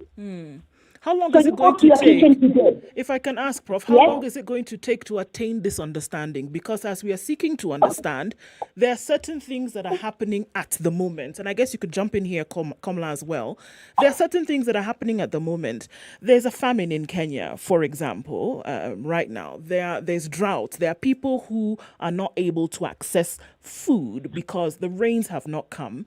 And at the same time, we are talking about loss in the millions of kilograms that could have mitigated those circumstances today. Kenya is not the only country on the continent that's suffering from this right now. So if we're talking about the need to understand when things are happening at the moment that we need mitigation for, how long is this going to take? Okay, I know you come like going to jump in, but I'm just saying, what we say is not even about understanding, because the previous he asked about the fact that data is not there. Because today, if I'm going to make a case for, go to the Minister of Agriculture or the PS for Agriculture and say, you know what, we need to intervene, and I say I have to quantify the problem. Because for us to even know that this needs intervention, this needs budget allocation, like really money that would address the problem. We have to justify, and that's why they say if you cannot quantify and know what does it mean, monetary terms, how much. I know FAO has done a lot of work to actually quantify the losses in terms of the money that is lost, the water that is used to produce food that goes to waste, the greenhouse gases that is making from waste and all that. You see, that has to come from data, so that as we try to influence policy, we know that in fact this is a problem. Because remember, we're talking about sustainable food systems. Even if we are talking about like right now, I know yesterday there was I saw on KTN yesterday, the farmers in Kinangop have potatoes. They're stuck with potatoes there. Why? Because the traders have refused to come for these potatoes. What is the problem there? What is the problem there? You see, this potato is a very highly perishable food commodity. If they do not sell it after harvest, it's gonna go to waste. Yep. Sure. Yeah. So, if you are to help those farmers in Kinangop, until that problem with the standard with traders is addressed, they need storage. At the farm, they don't have cold storage. Yeah. So, if those potatoes don't go to the market, they'll go to waste. So, that's why we have to understand what are the drivers of the losses. At the farm level, we're talking about lack of storage. For perishable, we're talking about cold storage. We're talking about for the non-perishable commodities like grain, we're talking about dry chain, having, whether they're storage bags or you're having silos or the good storage environment so that we keep off the pests and we keep off, the factors that cause spoiling at the farm level. Mm-hmm. And for you, Kamala, where do you feel that, or what, in terms of action that needs to be taken, where do you feel that the boots need to be on the ground right now? Yes, absolutely. We cannot continue to discuss food security for our people without making conscious effort to reduce the wastage that are along the value chain. At the African Union level, I must mention that our government understood the need to reduce post-harvest losses, for that matter, food loss and waste on the continent. In that context, in the year 2014, our government, including the government of Kenya, was part of it, committed to put in place measures that will help to reduce post-harvest losses, at least by half from the current levels that we have by the year 2025. This is a commitment every government has made at the African Union level. Now, what is needed is to translate this commitment into practical operational mechanisms in terms of programs, in terms of strategy. And this is what Dr. Amboko mentioned earlier. Therefore, we need to understand where the losses are within the value chains in Kenya. For example, we were discussing mangoes earlier. It is up to the honorable people of Kenya to help us to understand where the losses are. Is it during harvesting of these mangoes? Is it during transportation? Is it the fact that we don't have sufficient processing units or storage systems? And then we will all collectively be able to define what kind of interventions are required to be able to mitigate these losses. So, therefore, I must mention that there's a global commitment. Our governments are committed to this process. There are policy commitments to this. What needs to be done is to put all these commitments into practical implementation action, ensure that these commitments are mainstreamed into our own national strategic planning processes in a way that they can be prioritized and interventions can be tailored around where there is a need. Kamala, there's something I need to understand. I mean, when, say, for instance, as you mentioned, that a commitment has been made at the AU by, say, countries. Okay, commitment is made, and then ideally they should go back and ensure that they implement these commitments. Is there any way in which the AU can actually hold them accountable? Is there any way in which the AU can ensure that they actually live up to their words? Absolutely. We are one people, and when we make commitments, we must ensure that we stick to them. At the AU level, in fact, in the context of agriculture, what we have done at the AU level is to define a reporting mechanism that our government reports back every 2 years on the progress that they're making on achieving the targets that have been set in the context of the Comprehensive Africa Agriculture Development Program, one of which is to ensure that post-harvest losses are reduced by half by 2025. And therefore, we require countries to report back on the progress that they are making. As we speak, we're just about to finalize the report for 2020 and 2021, which will be presented to our own head of state in January 2022. During this event, countries that are on track of meeting the commitment of reducing post-harvest loss by 50% will be recognized. I think that is sufficient to recognize countries that are doing well and encourage countries that need to improve with respect to meeting the commitment. So yes, the African Union has put in place this mechanism to be able to appreciate our government where they are doing well, and also to encourage our government where they need to improve with respect to their performance in relation to the commitments that we have made for ourselves. Komla, can you give us some case studies of some countries in Africa that are doing well in reduction of post-harvest loss?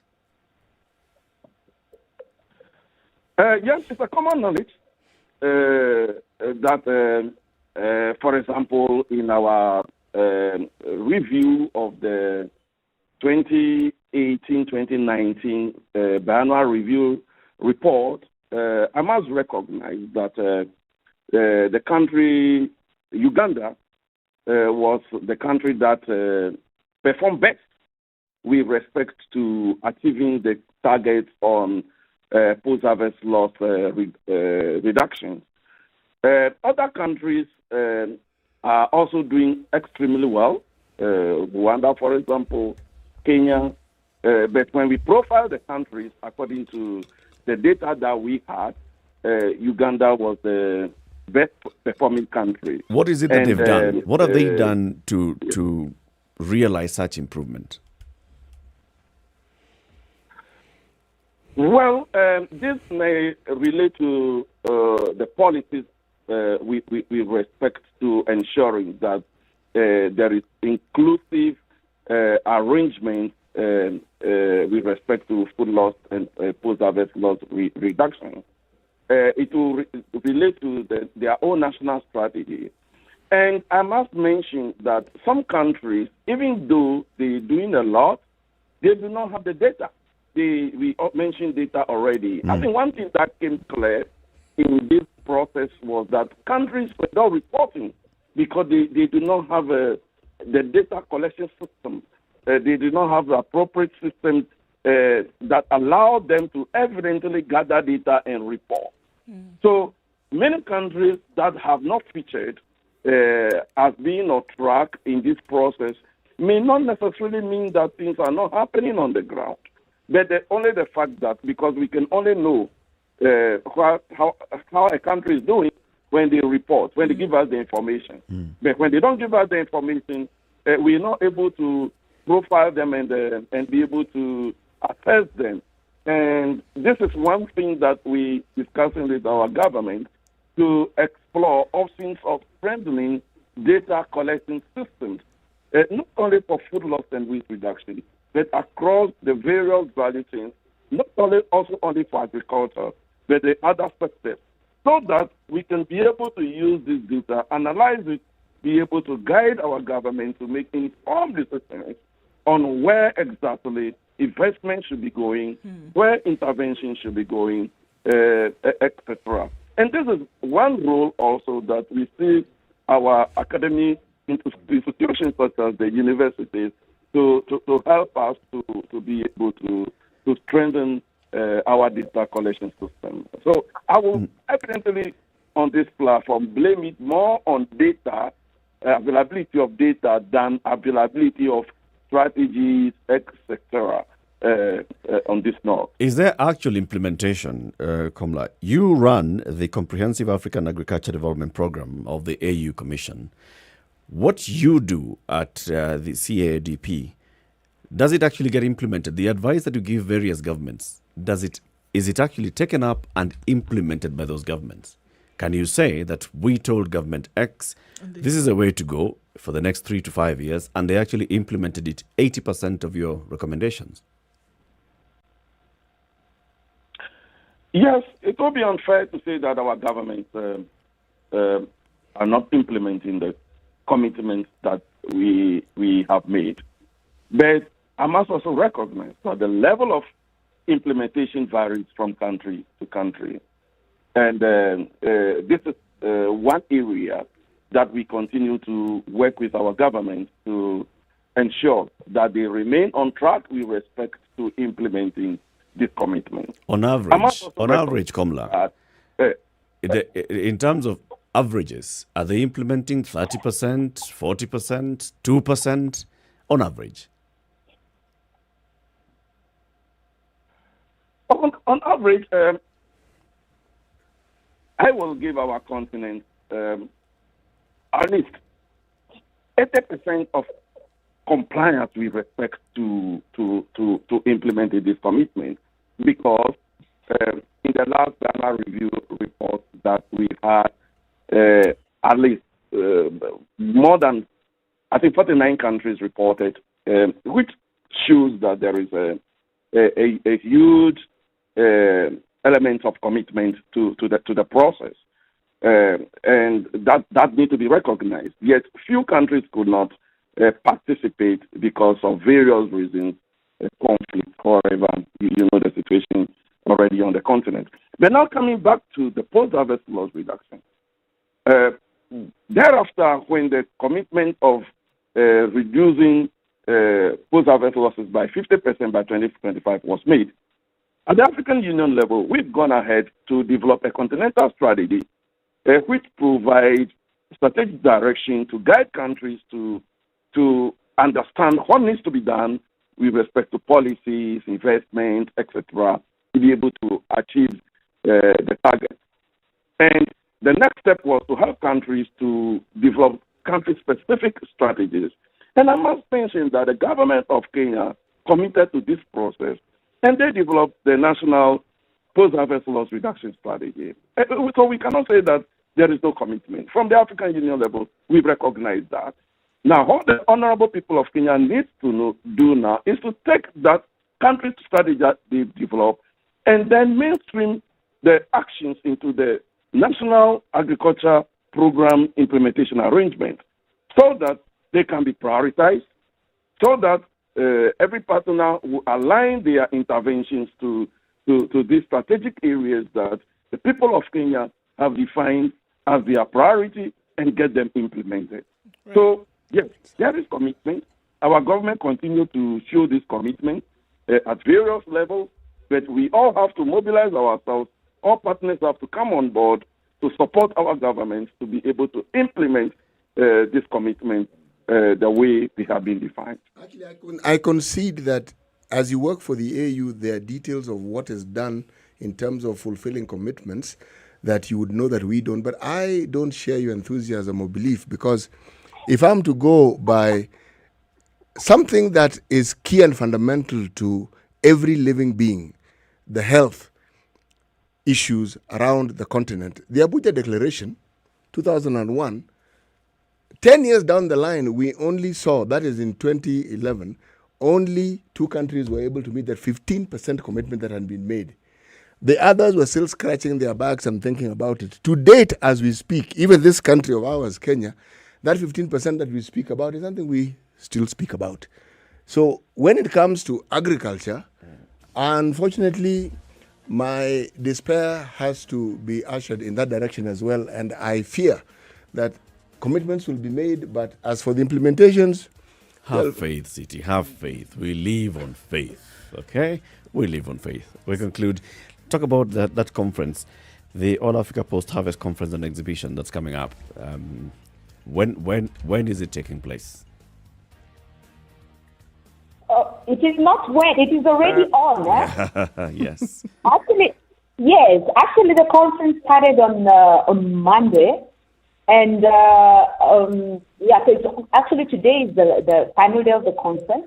And our chief here, Mr. Komla Biti, will be, speaking in one of the plenary sessions. So, like we said, for us, this platform, actually we started this in 2017, when we held the Park Congress at Safari Park, partnership between University of Nairobi and supported by Rockefeller Foundation, working with at that time the African Union had not come on board, but then they took it over in 2019. So this Congress this year is the third phase of it.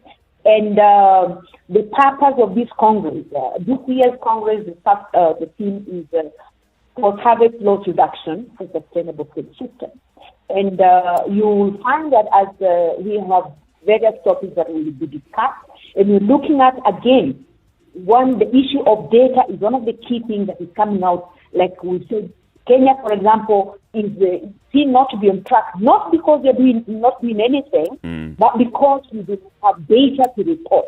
So that is something that we're really pushing, that governments have to invest in data systems so that we collect data on food loss and waste and be able to report action, so that come 2025, which is barely 3-4 years away, those targets that were set of halving losses by the year 2025 would have something to report. So data is among the key topics we're discussing, but most importantly, we are looking at the solutions in the African context. So people are talking about sustainable solutions to food loss and waste. We're talking about storage technologies. We're talking about ICTs in post-harvest. We're talking about, there's a lot that is, policies and strategies that are working. The panel that Komla will be sitting on this afternoon will be looking at countries that are on track. What is it that they're doing right, so that the other countries can emulate? Because ultimately, when we lose food, like you said earlier, it's not just food we're losing. We are impacting negatively on livelihoods and lives. And all that. Thank you. Thank you very much. Jane Mbuko, Professor Jane Mbuko is a post-harvest specialist at the University of Nairobi, and Komla Bisi is a coordinator of Comprehensive African Agriculture Development Program at the AU Commission. Asante sana for joining us. This is Kenya's biggest conversation. We've been live on KTN Home. It's 3 minutes to 9. Keep it right here.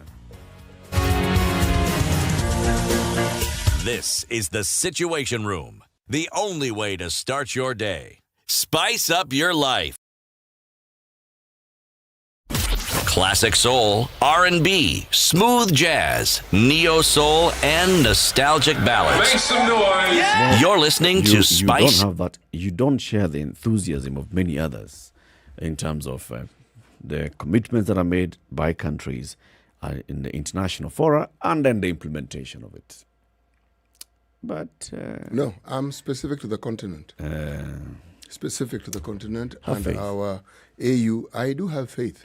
I do have faith that they do not... That they will not implement. That one I have... You do have faith that they will not implement. Yes, I have enormous faith that they will not implement. I think we're wasting time.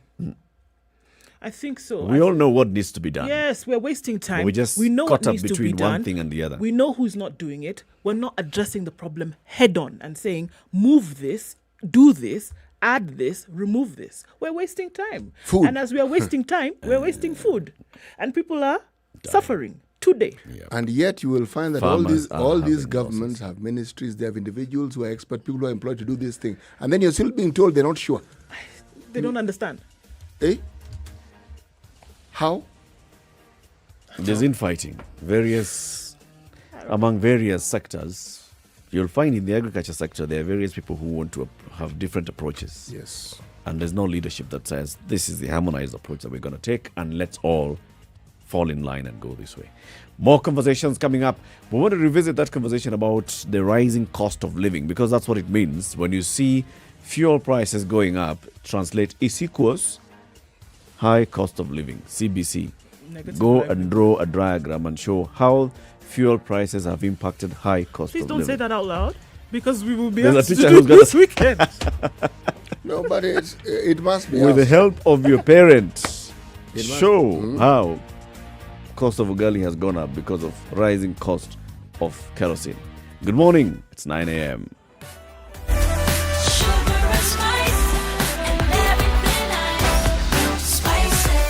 Spice up your life. The latest news from around the world. 94.4 Spice FM.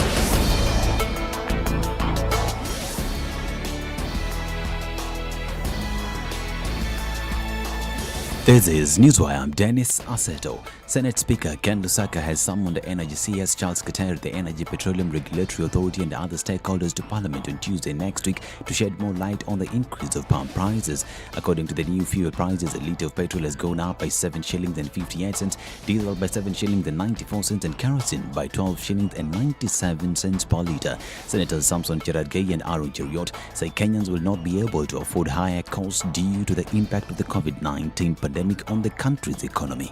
Mr. Speaker, explain why fuel prices are much higher in Kenya compared to landlocked neighboring countries. Yet they collect the fuel from our port in Mombasa, Mr. Speaker. Such is the matter that you invite the Committee of the Whole to sit through, together with EPRA and the Ministry of Energy, to come to the floor of this House and explain. When members of this House retreat to their constituencies this weekend, I can assure you, in every gathering that you will appear, people will want to lynch you because of the price that they are paying, even those who don't drive cars. This as Kenyans continue to express themselves over the increase of palm prices as announced by the Energy Petroleum Regulatory Authority. They say the increase in fuel prices will affect their livelihoods in one way or the other, especially bearing in mind the tough economic times brought about by the COVID-19 pandemic. Let's listen in to what you had to say. Ukiona pikipiki nimechukua kwa loan. Kwa saa hii siwezi ambia mteja nimbebe na bei ambayo nimeongeza hawezi kukubali. Ninaona hii bei ya mafuta italeta uwisi mjini Kenya sababu the cost of living is rising day by day. Sasa mwanamke hataelewa kwa sababu kawaida unampelekea. Ukienda leo nyumbani ukosa pesa anasema umepata bibi wa kando na ni mafuta ndio umepanda. Sisi tumeumia kama bodaboda. Tunaomba serikali hivi utusaidie kwa njia yote ambayo anaweza kutusaidia. Former Sports Cabinet Secretary Hassan Wario and former National Olympic Committee of Kenya Chairperson Stephen Soi has been convicted of corruption and abuse of office over the Rio 2016 Olympic Games financial scandal. The court, while convicting Wario, said that indeed he took advantage of his office and had 3 other persons travel and be included in the Team Kenya and have alliances issued to them. According to the court, this move by Wario resulted to loss of public funds. The court finds that indeed there was wastage of money, people included, and that the budget for the games needs to be tailored on the need. So the court finds the first accused guilty on counts 2, 3, and 4, the acquitted in count number 1.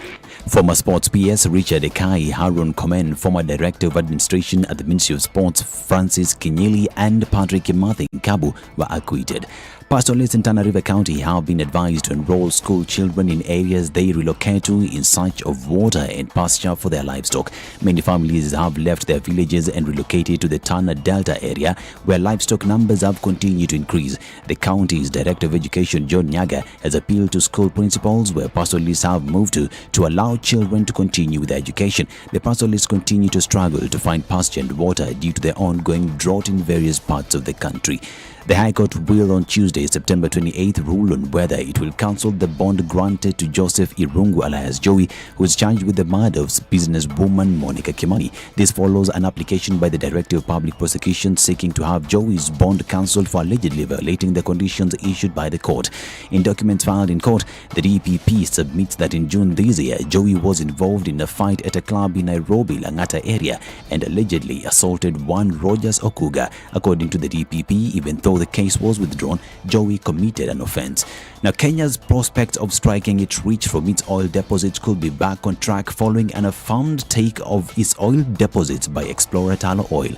During the release of its half-year result and 6-month operational update, Tullow disclosed greater stakes for the project following the completion of the redesign of the development project. The review affirms the projects represented by Blocks 10B, and 13T licenses to be technically, commercially and environmentally robust. Now, the jihadist leader of the Islamic State group in the Greater Sahara has been killed by the French military.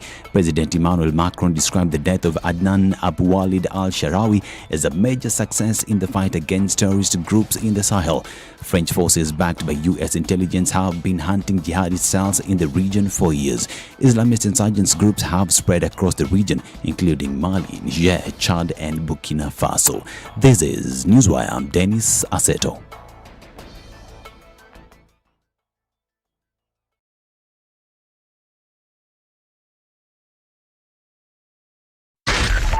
.4 Spice FM, Nairobi. All right, still continuing to build up in several parts of the city this morning.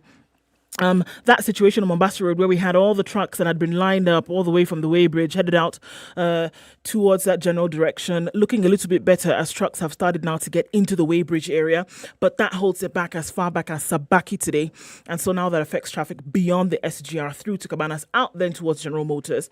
Interestingly enough, after General Motors, as you get to the Nyayo Stadium roundabout, you're not going to have too much of an issue. You will be shooting the breeze. Thereafter, however, Uhuru Highway through to Westlands in and outbound, you'll get stuck, using the most simplest terms as possible. Industrial area this morning also is quite jam-packed. The road then to go towards Enterprise and come out to Mombasa Road, however, will serve you well. Makadara on Jogo Road today, heading out towards Landis and out towards Kamkunji roundabout, is all right. It's building up in some parts, but not too bad.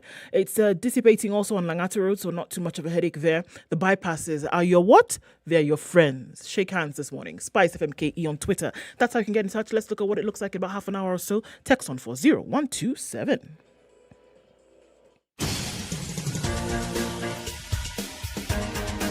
This is The Situation Room, the home of hard-hitting political commentary and penetrating insights about the state of the nation. This is a talk radio experience like no other. The Situation Room, a place for hard truths, debates, and elevated conversations. The Situation Room, witty, political, engaging, deep, controversial. In the room, we have C.T. Muga, researcher, academic, seasoned political observer, a fountain of wisdom in these politically uncertain times. Ndu Oko, Nigerian by birth, Kenyan by choice, communications expert, Pan-Africanist, a truth seeker and believer in people power, and Eric Latin, agent provocateur, the man in the chair, seasoned journalist, news hound, a man who believes in punching up, not down. This is The Situation Room, the only way to start your day. It's 7 minutes after 9. A very good morning to you. How are you doing? This is Kenya's biggest conversation, The Situation Room. So we are opening up the phone lines, everything. Open the phone lines, open the social media, everything. Even if you can walk in here, come and let's talk. The door is open. The door is open. The conversation here is high cost of living. Fuel prices have gone up by 8 bob diesel, super petrol, 12 shillings. One, kerosene. Kero. 12 bob. But let's start with the punishment. Proverb. Now this one, you can be punished if you sin on the spot. In my opinion, these people who just keep raising this price should be punished on the spot because this is a sin and it's also a crime against humanity. But for others, it will come later. They are accustomed to these punishments coming later and the consequences being felt later.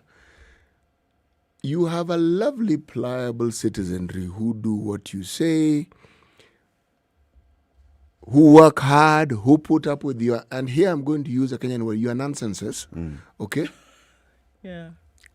And instead of thanking God in your knees for these wonderful people, what do? You decide, let us burden them a little more.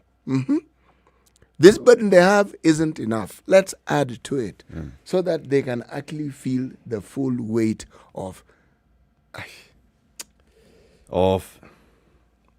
See the burden. Yeah. I mean... Sawa. We get you. Members of the Senate Speaker, like we've heard in the news, has summoned the Energy CS, Charles Keter, and the Director of the Energy and Petroleum Regulatory Authority to come before the Senate next week and shed light on this rising cost of fuel. Why? Because senators were frothing at the mouth yesterday, saying this is absolutely unbelievable. This is unacceptable. What are we going to tell our constituents when we go back home? Why is the price of fuel going up by this much? We want to know. And we will actually point a finger at that other house there called the National Assembly. They're the ones who approve this budget. They're the ones who approve the finance budget. The finance bill was taken to them and they passed the finance bill which allowed the government to raise these taxes this much. What on earth is happening in this country? Members of the National Assembly, including Ndende Nyoro, who posted this on social media yesterday, are also wondering, what on earth is happening in this what kind of government is this that we have in this country that can do these kind of things without even thinking what Kenyans are suffering? Actually, how do you describe this when our lawmakers who make these laws and bring about the calamities such as the one we are speaking of, they participate in this process and then they want to shout like us and tell us, how did this happen? What do you mean, how did this happen? The question should be, where were you? What are you doing? Yes. I'm sorry, but you don't get the right to sit on the other they side. don't. You actually You don't don't. get a right to be part of the audience here. No. And to say that we're either going to applaud you or we're going to, throw bananas and other rotten No. items at you. You No. don't get to do that. I'm sorry. Because you sit in this prize position where you are influential about what things can be done. That you agitate for the rights and you agitate for the livelihoods, you agitate for the protections of the people in that place, on that platform that has been given to you by the people. You do not get the chance, you do not have the right, you do not have the opportunity when things go south to then come off the stage and sit in the audience and toss the rotten bananas. You don't get to do that. This budget, before it's even read, does it not specifically you don't toss the banana? Up the stage. You come and now sit in the And audience toss where the everybody is banana. watching and clapping or booing, and then you come and join everybody else and boo. You don't get to do that. Eric specifically, and toss the banana. Me, that one, yes. You don't get to do You're that. not tossing the banana. You can toss yourself. The thing is, before even this budget is read, we've gone back to budget. Forget these fuel prices for the time being. There are committees in Parliament that actually go through these things, don't they? Yes. Right. Look at it in detail, the tooth comb. Are they not the same people who bread goes up here, just raise this goes up here, Just this 5 goes shillings. up here. Now, surely,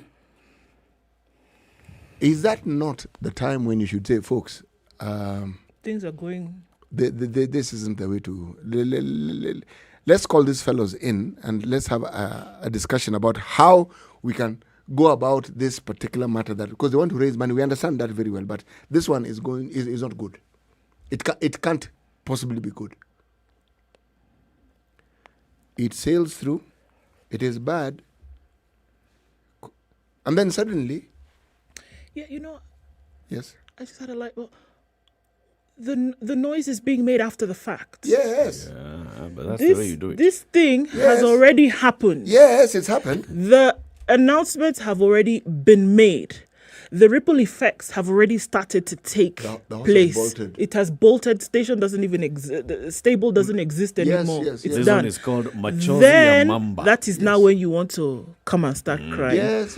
Whereas your job requires you, when you see the process, when you see the wheels turning. In fact, you're part of the turning of the wheel. Actually, You are part of the turning of the wheel. You know the peak preview that people have? You have it. You're there. Long before we even know this is going to happen. You're there. You know about it. And you did nothing. Then No, you want to come you and cry. passed it. Then in fact, you were instrumental in making sure that situation, which would have seen things go south, you were instrumental in it. Yes. Then you want to come and cry with everybody else. And I'm tell us sorry. that this government...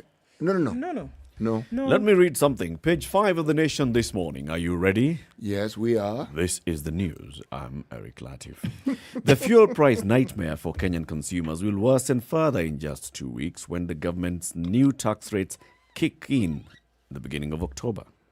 Despite the Energy and Petroleum Regulatory Authority announcement that increases fuel prices in the country to a historic high, the Kenya Revenue Authority has also announced plans to increase excise duty rates for the commodity by 4.97%.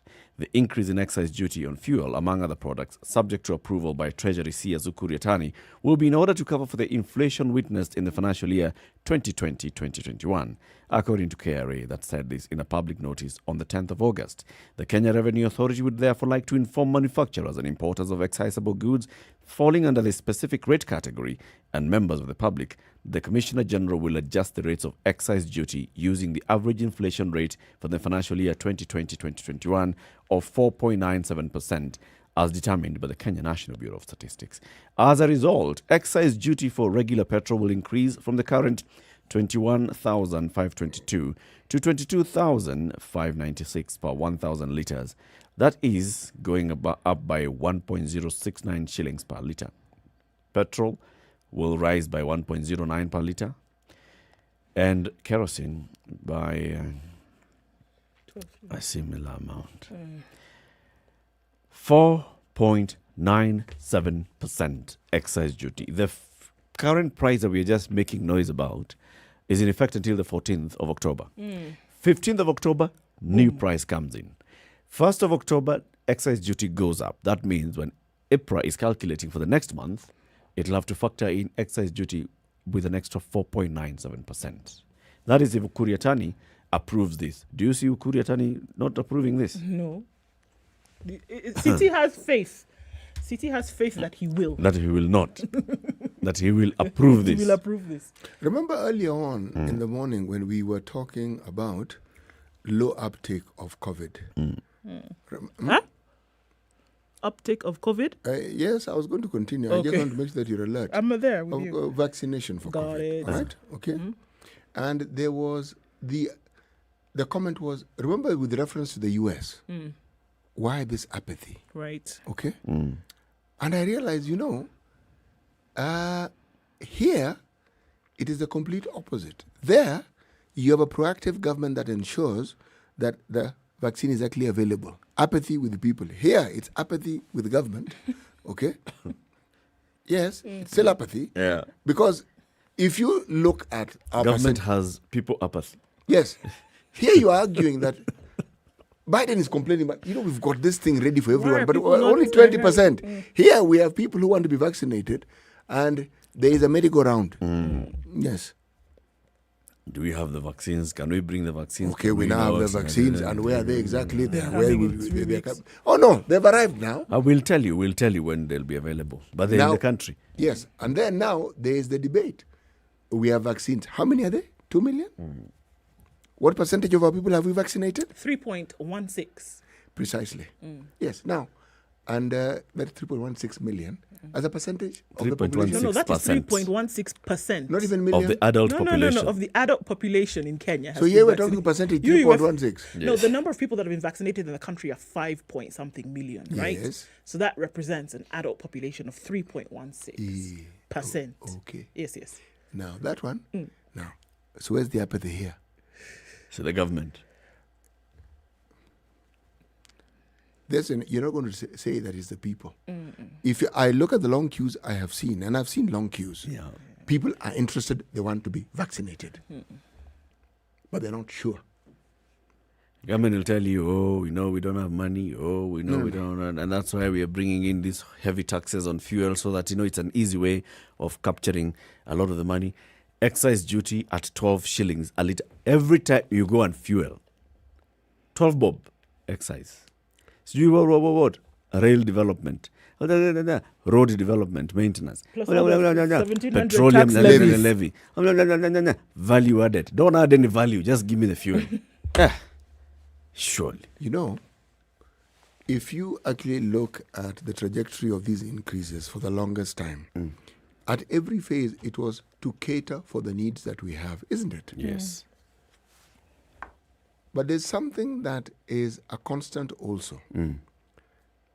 The near or up to and perhaps slightly more than 30% of whatever it is that we've budgeted for, constantly going into that bracket of what we refer to as wastage, where wastage in this country means stolen. Now, how do you then have a situation where and you talk about it, those in the know talk about it, politicians talk about it, And you're talking about 30%. We had the Speaker of the National Assembly. He mentioned the 30% as well. We know. Oh, he mentioned it. I'm just quoting him. He mentioned the 30%. So this is not something that Kenyans don't know. Can we just think of something simple, something that we can actually do and is within our means? Can we just stem the 30% from going to waste? Suddenly we'll have more money. We'll have money. Yes, so we don't have to keep 12 shillings increase on kerosene, for heaven's sake. The funny thing is, the president acknowledges 30% goes. He knows. The head of the legislature acknowledges. He was here yesterday. Yes. 30% goes. The head of the treasury, we've spoken to him many times. He acknowledges 30% goes. All these people are sitting there. Hey, looking at do 30% you know 30% is lost every. The people who are in charge. Hey. They're also with you saying this is bad. 30%. You see what I'm saying? And you know, if you do things differently, you know, we could be saving this 30%. This is what the president is saying. This is what we. Karaja. Oi. How are you? I'm very fine, very do at the city. How is Naivasha? Karaja. Yes? Naivasha ni kwega. Eh. Egotire na uru. Very good. Wena liowai. Very good. Egotire na uru goko. Maisha imeharibika Karanja. Life has become miserable and laborious, my friend. Yes.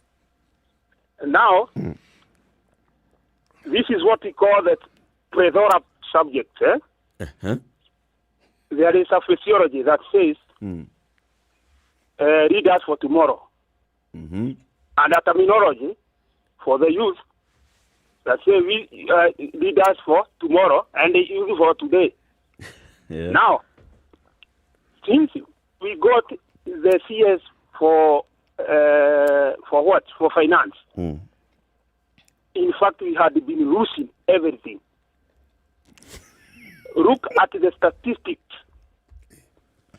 Everything had been inflated.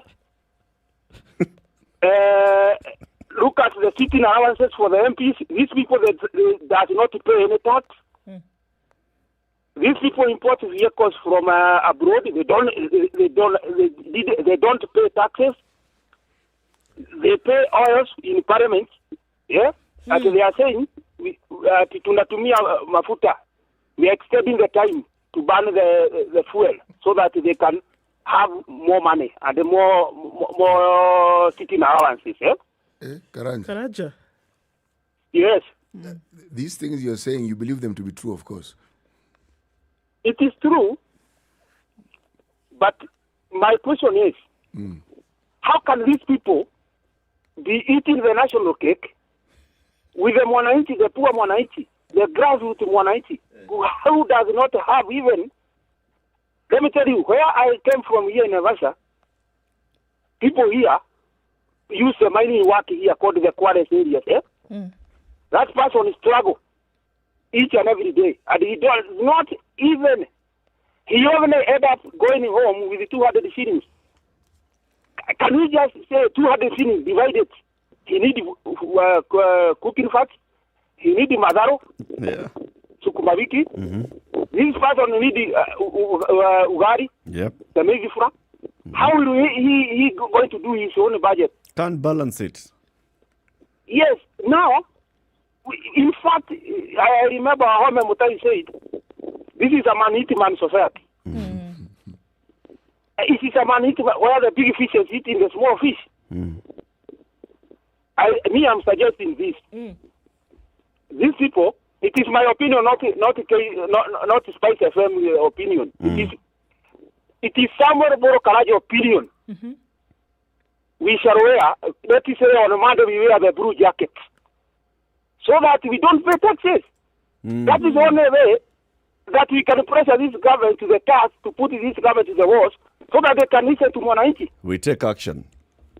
Yes, we take action. On a Monday, maybe on Wednesday, we can wear blue jackets. You know, Karanja, if you don't pay taxes, it is a legal requirement. If you have an income that you pay taxes on it, you will be breaking the law. Okay, exactly. Now, He's saying, come out in blue and express yourselves. As long as everybody's in Yes. blue, the government sees. This is what we are saying. Putting you on notice. Now, I read this. There is a caller who said that we can boycott something so that we can pressure this government to do something for Kenyans. Yeah. Yeah, because we are overtaxed in the world. That's very true. Thank you very much, Karanja. Thank you. Thank you very much, Eric Kaledu and City. Thanks, Karanja. Robert in Nandi County. Good morning. Good morning to you, sir. How are you? I'm fine, thank you. Despite the cost of living going up? Yep. Or you're up there with it? I'm looking at it as an opportunity to possibly change other things and the way we approach life. Okay. Look at it in this sense. There are hybrid vehicles right now. Can this be an opportunity for people to think about changing the kind of engines they run? Yeah, because if there's a saying that says, if you don't change, the change will change you. And I'm looking at it as an opportunity possibly to look at which other means can we be able to reduce the cost of maybe moving goods in this country, and then the cost of transport, and basically the kind of the source of energies that we use in this country, because most of us have been to petrol and diesel too much. What else can we use? Technological. Yeah, I'm telling you, there's a car that is hybrid right now, and in fact, most of the countries in the Europe are using electric cars. So we can as well decide that it is time we have leaders who can have policies in parliament to zero rate anybody who is adapting new technology. Yeah. And we'll leave these guys with their fuel and they'll not go anywhere because there would be no fuel to be taxed. Robert, Yeah. when did you last interact with the electricity bill? Me, I think last month. One-on-one like this with your power bill? Exactly, I pay it by tokens. It's also up there. Yeah, it is up there. And you know what I did? I removed all my bulbs na nikaenda kwa zile LEDs. So you change as per the change. It's interesting that you say that because I'm seeing a comment here from somebody called Abraham. And Abraham said, well, good morning, fellow countrymen. We Kenyans are serial adjusters. We'll complain and pay the prices anyway.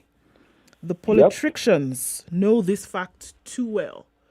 Just what you said. The costs are rising, but rather than, we adjust to the situation.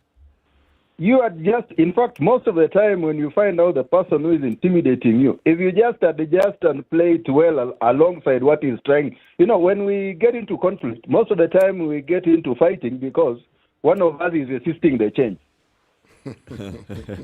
So if you go along and then change your ways, you leave these guys seated here with their petrol in their tankers in Mombasa, and they love just to reduce the taxes. And all of us then go to solar and wind. Yes. And then they'll catch you there by selling you the solar panel. And they'll bring the tax on the solar panel and regulating it. Robert, thank you very much. Karibu. John Joroge in Mombasa, hi. Hello, Situation Room. Good morning. Good morning. Before I chip in, Mr. City, you are a celebrity. I saw a TikTok of you. Hey. Yeah, he was is on trending. TikTok. All right, wait. Yes, he was advising men that if you're not a liar. Yes, I was going to ask. TikTok is social media. You are telling guys that if they don't lie, they won't get married. TikTok, City. It's not the tuk-tuk that you boarded the other day. No, it's not tuk-tuk. No, it is But TikTok. it's not tuk-tuk by another name. No. It's not tuk-tuk 2.0. Yeah. Social media. Yes, social media. It's the brother of Erasmus. Yeah, so. Thank you very much. My issue is this, that I have said here again that Kenyans are not poor by default. We are poor by design. And I told you, if you look at the education system that we have, the people who are like us, who used to be asked, what would you like to be when you grow old? They're the same people who think that getting up there is people. And those people up there have realized that for them to be able to control with the masses, they have to have money. And they have to make us poor. All you are seeing right now, livelihood going up, cost of living going up, it's aimed at making us be paupers. And because we are gullible enough, we never realize that. Because there's not many people who can call at this time and try to articulate issues, because already they are slaves to their poverty. Those are the people who wait to be told what to do. And we are not serial adapters. No. We are people who have been programmed like that. And those people up there guard that circle jealously. Yeah. So whatever you see happening, it's planned. If I hear you correctly, you are telling us that you have been programmed yourself. No, me, I can see the light, but I'm alone now. My voice. You're resisting. My voice, yes, I can resist, but I'll be overtaken by the masses. At some point, you'll be conditioned. Because let me pose this question, yeah? We have people going around campaigning right now, telling us they want to make our lives better in future. Yet we have an issue right here. What are they doing about that issue? And they're the people who are in power. What they're doing about the issue is telling you to give them the chance so that they can sort out the issue tomorrow. To do what? The phrase is to do things differently. No, they can do differently because they're the influencers. These influencers, people are very smart. They sell us hope. Because when I was born, the kind of issues I was being told is the same issues I'm suffering in. I'm an adult.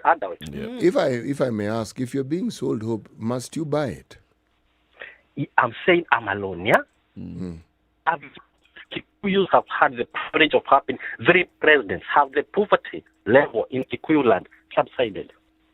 Tell us, what do you think? My take is that tribes have been used as a vehicle for these people to be up there. It's only because they can use that as a vehicle. Otherwise, tribe, it only exists down here. Up there, it's all about interest. Yeah, it's not about tribe. Thank you very much, John. Yes, you're welcome. Asante sana. Ed. How are you guys? How are you doing? We're fine, thank you. I think I'm going to compound everything that they've written. No, there was this guy from Nandi who said that we need to adapt. Eric, I'm going to tell you a story, okay? Okay. I'm in the matatu industry, and currently I'm even going home with 200 shillings or 100 bob. Na niliamka 4 a.m. That is your earning. That is your earning for the day. Yes. I'm going to tell you this. When you're saying about adapting, when we realized that the cost of petrol is going high, we in the matatu industry, we went and modified our vehicles and we started using LPG. LPG gas. Yes, we have some small tanks we've modified and we've put them in the vehicle, and if it's a powered car, and then once petrol goes down, you can just shift to gas. Do you know what the government did? CT is shocked. They actually... CT. Yes? You didn't know. No. I came across, it's a fortunate thing. I took a taxi once from the airport. And when we got talking about the car, he did mention that it was using gas. But the good thing was that we were near my residence. I would have alighted because I in my mind, I was thinking this car has petrol. There's electricity running through this car, and this guy is using gas. I was just seeing combustion and explosion in my mind.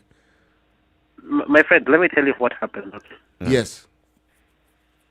When you have an LPG tank, it has its own fuel line, independent, and its own computer, its own transmitter. So what it does, when you want, there's a switch you usually flip, and it closes the petrol tank and starts using LPG. Right.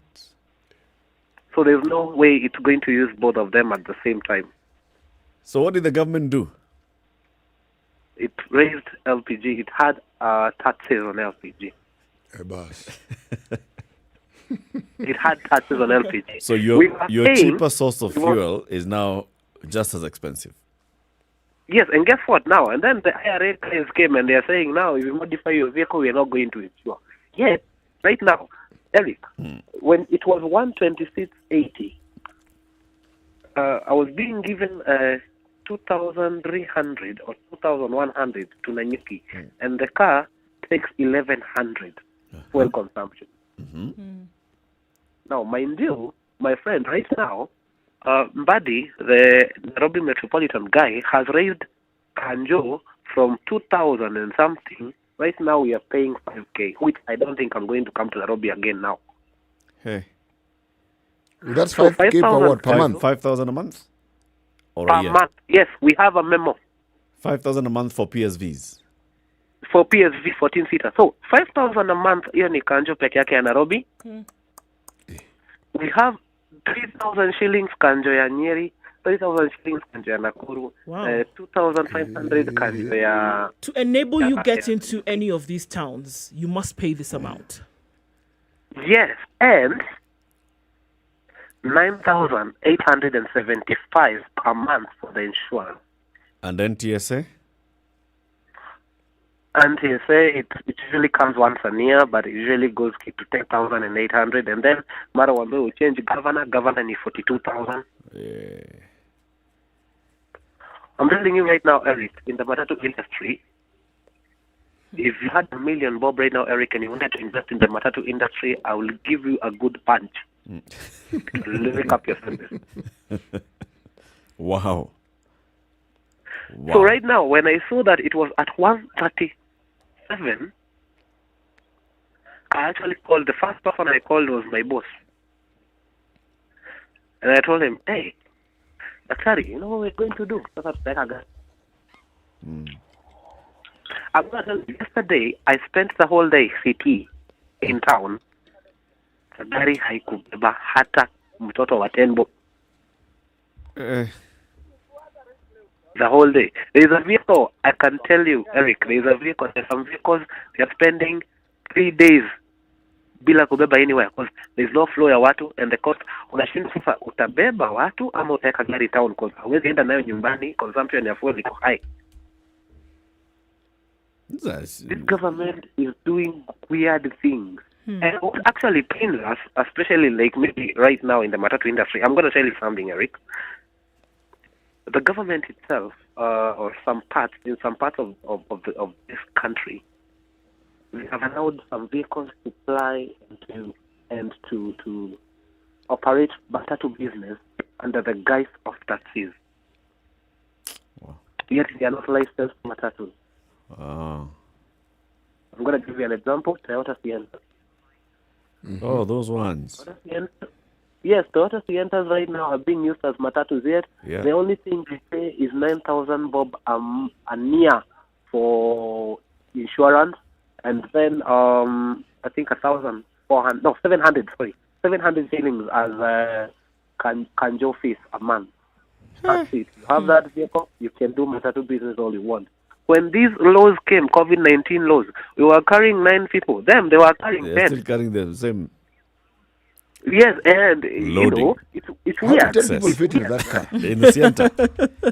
Sienta It's not a big car. It's a taxi. It's a sausage situation. Don't judge a book by the Wondering cover. how they fit.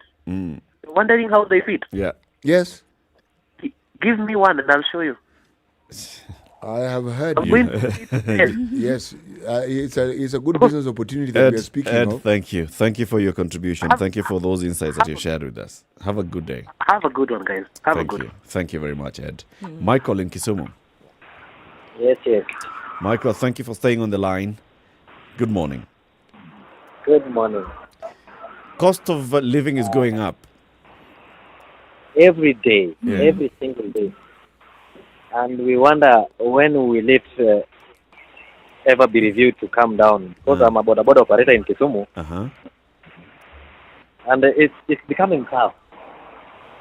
Michael, you've heard Day the by examples that Ed was giving us. He operates a matatu. Yeah. Now, in your case as a border operator, what are your costs? It becomes expensive because, you know, when COVID hit and many people were laid off, most people resorted to border. Yeah. These asset financing. Yeah. And so the market was flooded. So you realize, number one, before even the fuel margins went up, Your market. Your has profit margin has reduced. gone down because your market has already been flooded. Yep. So again, with the market being flooded, the prices were messed up with, because you find that most people would, as long as you get something to go back home with at the end of the day, you know, you must not have a specified price. Like now you find a place where you're taking customers to with 70 shillings, it came down to 50 shillings. Uh-huh. Now fuel has gone up, you can't take the price back to 70 shillings. No. Yep. Because the customer will prefer to go to that person who has agreed to take that 50 shillings. There's stiff And he won't competition. miss that person, he will find that person. Yeah. So it forces you, the fuel price is going up, but you have to maintain the price that you're taking the customers with Yep. at the level that it is Yep. before the fuel went up. And I had another caller before you interviewed on post-harvest loss, Yep. who was saying that now the only person who can redeem us from this thing was the deputy president, and I laughed. I really laughed at that. Yeah, he was also speaking in jest and saying, "Look, I am not one of his supporters, but looking at the mood of the country, yeah, it's like very many people believe that this is where change is gonna come from." You know why I laughed? The reason why I laughed is this, huh? Uh-huh. I find it really funny because the DP is talking as somebody who is seeking to be in the government for the first time. He's talking as somebody who has never been in government.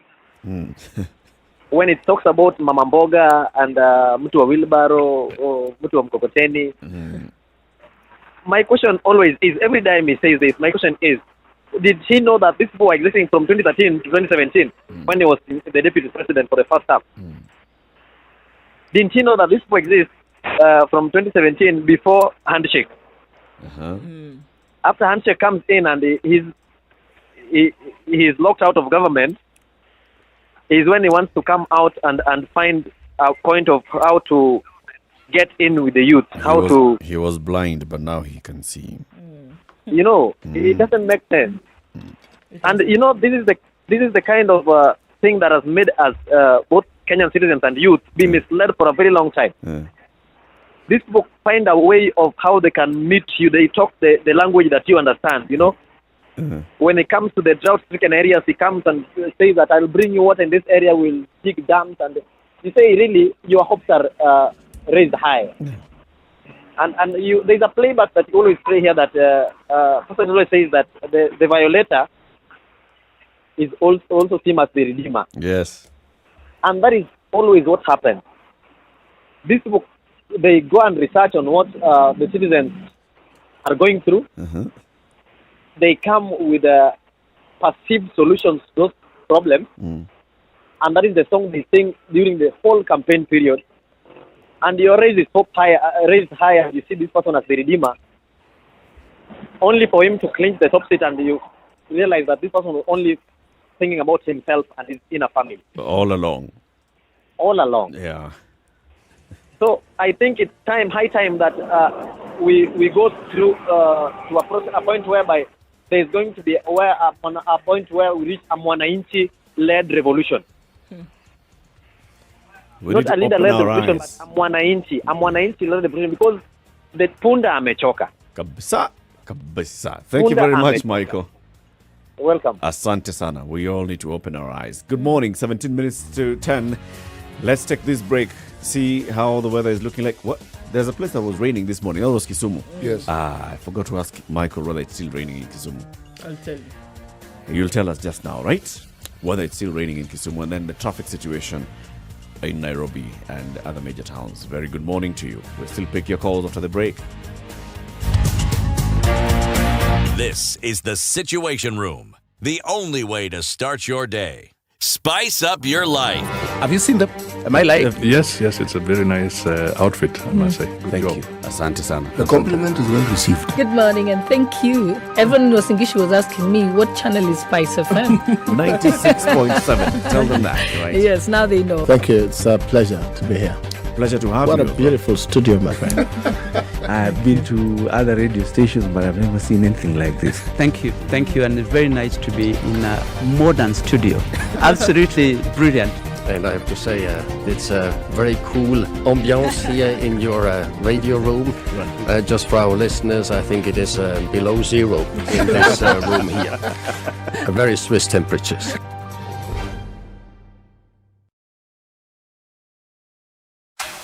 The weather with Nairobi's SpiceFM. where it continues to be cloudy at 20, highs of 25 and lows of 14 today. Partly sunny conditions in Nakuru at 19, highs of 24 and lows of 13. Nyeri town is cloudy at 18, highs of 23 and lows of 14. Eldoret is cloudy at 20 with highs of 23 and lows of 12. All right, let's look into Mombasa where it's raining at 26, highs of 29 and lows of 23. And we're looking at light rain in Malindi as well at 27. It'll come down to lows of 25, highs of 29. It's mostly cloudy in Kisumu. The rain has stopped, at least for now. It's 23 degrees. It'll go to highs of 28 and lows of 18. Kakamega, on the other hand, this morning is mostly cloudy, 23 degrees, highs of 25 and lows of 14. Let's look out into Kampala, where it's raining at 24. We'll see highs of 27 and lows of 17. Dar es Salaam this morning, however, is sunny at 27, highs of 30 and lows of 21. Lagos, mostly sunny conditions now at 24, highs of 30 and lows of 24. And Kinshasa is cloudy at 24. We'll see highs of 32 and lows of 23. Outside the continent, going east into Beijing, it's sunny at 25. That'll be the high for today, coming down to lows of 17. And London this morning is a bit cloudy. Well, actually, no, it's sunny at 13, highs of 22. Where it's cloudy is Paris at 15 with highs of 23 and lows of 14. We're getting into early Thursday in New York and the skies are clear. The Big Apple is crunchy and crisp, highs of 25 and lows of 21.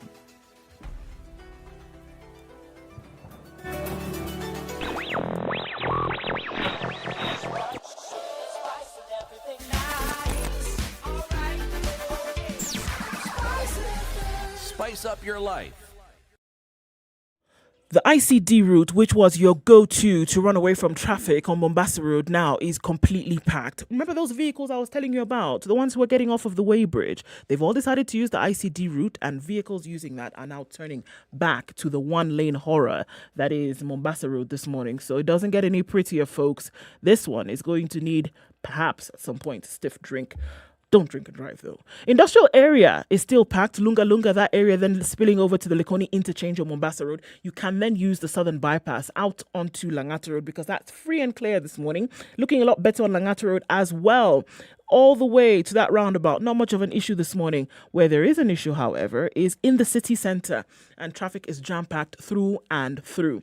Coming off of the thicker superhighway, also much better this morning. It's clear. Voila. It looks great. Let's keep it that way, shall we, at least for this morning? SpiceFM KE on Twitter through the day. Text on 40127.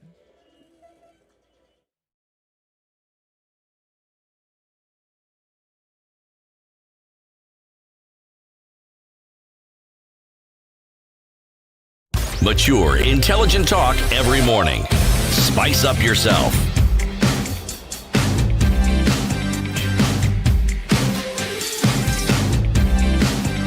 Mornings done right. 94.4 All right, Spice 13 FM, minutes to 10. I Nairobi. want to hear from you. 0719-012-600. Cost of living is going up. Cost of fuel has gone up. Kerosene gone up by 12 shillings. Super and diesel gone up by 8 bob. This will definitely translate into very many other things. We've also seen cost of LPG went up. Excise duty is about to go up again in a couple of days' time, in about 14 days' time, by close to 5%. This is one of the big components of the fuel price. Currently, it's 12 bob for every litre of super petrol that you buy. It's excise duty. Total taxes and levies for every litre of super petrol that you buy in Nairobi, 58 bob, is all going to taxes and levies. So I received a message a few minutes ago. Yeah. Somebody who lives in Bangkok and previously was a resident of Nairobi, and he said to me, Nairobians, good morning. Good morning, Bangkokian. Is there a transportation boycott or life goes on as usual with the petroleum increase? So, just going to swallow it and continue with life as normal? So what is the Bangkokian approach suggesting? boycott. The assumption would be There'd be anger. Is that there would sufficient be anger enough to stop people because they realize that we cannot continue siphoning from our pockets like this. However, it would appear as though not just yet. Mariko says, we need a revolution. In Sudan, it was just the price of bread. In Chile, it was the cost of transportation on the train. Yep. In different countries, it was that little thing that broke the camel's back. In Tunisia, it was kanjo levies. Voila. In Egypt, it was bread. So, this one is fuel that affects all those there things. are very many things. Affects all those things. It affects the bread. It affects the transport costs. It affects... So... Hey. Read the other comments. There are many on social media. Quite some this morning. Yeah. Okay, so very true. We as Kenyans are very predictable. This is now in saying the cost of, adjusting. Our politicians are well aware of this fact. We shall be made so poor that by the 2022 election time, we will be begging for part of the ill-gotten loot hidden in the containers at their residences. Wow. But what we told that the monies being advanced to us by the Bretton Woods institutions had strings attached. Wasn't a spike in fuel prices one of them? Okay. Cut down unnecessary spending and increase more time on work and diversify on income-generating activities. That is what John Mwangi says is a way in which you can deal with this price hike. Mike Simiyu says Kenyans should suffer the consequences of their choices until they stop being silly during elections. Watch a tulipe. Ouch. Skyrit says, Oh, nothing except wake up and hustle. That's all that makes sense. Electing new demos, posting won't change anything. We should vacate this country and go to Uganda. The exploitation is too much. Okay, I don't know. Now that Uganda has taken Afghani refugees, maybe all this fuel pain is a result. They should consider their brothers across the border. Yes. Taking Afghani. Makes sense. You may find that those very Ugandans will tell you, no, me, I'm tired of Uganda. I want to go to Kenya. All this fuel pain, Eric says, is a result of what Muthui was talking about with you yesterday. A situation where government is in control of everything. So we are yet to see the worst of times. Maureen Jolla says, welcome to Kenya. I think of a song that a famous Nigerian musician sang. This is Nigeria. Maureen Jolla says, and welcome. they did This is Nigeria. That's the name of the song. Now, Maureen. Maureen. Like the one for This is America. No, this is Nigeria. By Childish Gambino. The bad guy. Something like Childish Gambino. This is America. Welcome to Kenya, where the government eats its own people. They increase the prices when they act like they are more surprised. Then they act that they are more surprised than its very own citizens. Jose? I'm sorry, but this is so painfully hilarious. Just a thought. Call on all these clowns supposedly advocating for Kenyans, and let's just have a laugh at the mediocrity that they spew. Just for fun. Let's hear the nonsense that they have. Please. We just call it one of them and he just sit here and tell us. So what plans do you have for this country? They'll tell you long. Right. What about the cost of fuel? Well, what we've done, we actually have taken steps to ensure that we have a task force. Yes. So we've established a task force to address these issues. Okay, and what is the task force supposed to do? In the coming days, we will let you know. Yes. What they will be, and then we will give them 60 days to give us a what? Yes. A what? Yes. A report. Solution. Yes, and if you really want a peek preview of what's going to happen, this is the guarantee that this problem will be solved. And what about the previous problem, which was similar to that one? Well, my friend, we're still waiting for the report that the task force... No, can you imagine now the others, our advocates in Parliament, coming here, saying, this is ridiculous. But that's what the government should not do this. These people... The government, so what are you doing as Parliament? Parliament has been captured. And this is a parliamentarian telling you this. Yeah. These people. This is every day. In fact, if you look at the Hansard, you will see. I asked a question in 2013, and it has never been answered today. And these fellows can sell ice to an Eskimo. These ones. Nice. And you actually get a bit confused, and you ask, wait a moment. So this fellow is feeling the same heat as you are. And you realize, wait a moment. No, he's not. No. We are not reading from the same script. This is not even the same play. You're saying reading from the same script. It's a totally different... It's not even the same book. It's not the same I mean, it's not the same anything. It's not. It's not. Yours is a play. Theirs is something completely different. It's a poem. So you are the actors, he is the audience. Yes. But he now wants to tell you that he's also an actor. Yes. But he's in the audience. Yes. And this happens every day.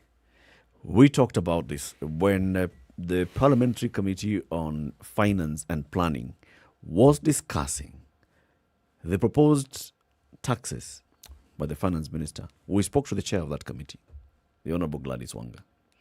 And, she told us, we worked very hard in trying to make sure that they don't raise the price of bread. Remember? Bread and boda boda, we said no. No. Don't touch anything else, but don't touch bread and boda boda. Okay. But they passed everything else. Excise duty. They still say all these things can happen. You can still raise this kind of taxes and levies through fuel. So the taxes and levies through fuel continue. They are now increasing excise duty. And the consequences of that? Bread goes up. Boda boda goes up. Everything Zero-sum goes up. Game. Even rent will go up. Yes. See, that's the thing about this country, uniformity. Yeah. Fuel goes up. Yes. Everything. You ask the landlord, this house He'll tell hasn't you been fuel painted. went up. My friend, fuel Fuel went has up. gone up in case you didn't know. Yes. Yeah. So, and then you know what will happen? Come Labor Day, the unions will kick a fuss and pitch a fit, and they'll be told, okay, sasa ndugu zanguni, we are going to raise your income by 15%. I am earning 5,000 shillings. Give me 15%. You give me 15%. Okay. How much have you? Okay, why don't we Some just 650 bob. Yes. Or I'm earning 15,000 and you give me that 15% again. Let's even make it. No, let's be generous this time. You give me 50%. This 15% is not working. No, make I have it 50%. 22K. Okay, 22K. I've entered the bracket of income that can be taxed, isn't it? Yes. So you're still going to take that. What you've given me, you're going to take it anyway. Yep. Innit? Kabisa. Ali in Mombasa. Good morning. Good morning, everybody in the situation room. Morning, Ali. Morning, Ali. Ali, how are you? Do I say I'm good? Are you? No, you tell us the truth. The truth. How are you? Do you know that movie called Walking Dead? Wow. Walking Dead. For a moment, I thought you were going to say, have you seen that movie, Zombie Apocalypse? That is also part of it. Somebody was telling us, we should go to these hybrid cars. Somebody should say that we should be not do this because if I don't go to work today, I will not get that money. Yes. But actually, I'm already dead. Whatever I'm going to get is already minus again. My life is going back. I mean, now not there's anymore. I'm rotting in that grave. You're decaying. I'm decaying slowly by slowly. What I want to say is that I'm not going to complain about it, but I'm going to say a solution. First thing first, the Ministry of Finance by Mr. Yatur, I don't know. Ukur Yatani. Ukur Yatani. He's just a political person. But the executive in that ministry are the ones that are killing us. They've already killed us. Are the ones that are what we call chemicals decaying us. Hey. You remember I heard you, I was following you. You say somebody say 30%, 30%, 30%. The head of public service currently is called Peter Kinyua. He used to be a financial secretary, a very top guy. Yep. In 2003, 2005, I don't remember exactly that. He did that same thing. When I come to parliament, they say, don't touch the boda boda, don't touch the bread. They are being told if we don't touch the taxes on fuel, you don't get your allowances. And they come on the stage and say, your MP Ali is going to give you rain that will flow water when he's going to do what? to stop that rain flowing water and making sure that what gas comes over there is the one that will give us COVID-19. Aye. Stories. Very many Because stories. that, Ali, yeah? asante sana for calling today. Thank you. Have Bye-bye. a lovely day. Coming to the end of the show, it's a lovely day that we've had. Makadero Mike is talking to you, City Muga. How's your right hand? My right hand is. Does it know what the left hand is doing? Makadero Mike says, CT, you warm up my morning with your wisdom. You are my role model. I long to tap from your wisdom. If you need a right hand man, I'm here. Thank you. Thank you. Today's proverb. Right. Today's proverb. If. Actually, the if is mine. You can be punished. Okay. If you sin. On the spot. But for others, it can come later. Bas. Good morning, 10 a.m. Lovely day, folks. The latest news from around the world. 94.4 Spice FM.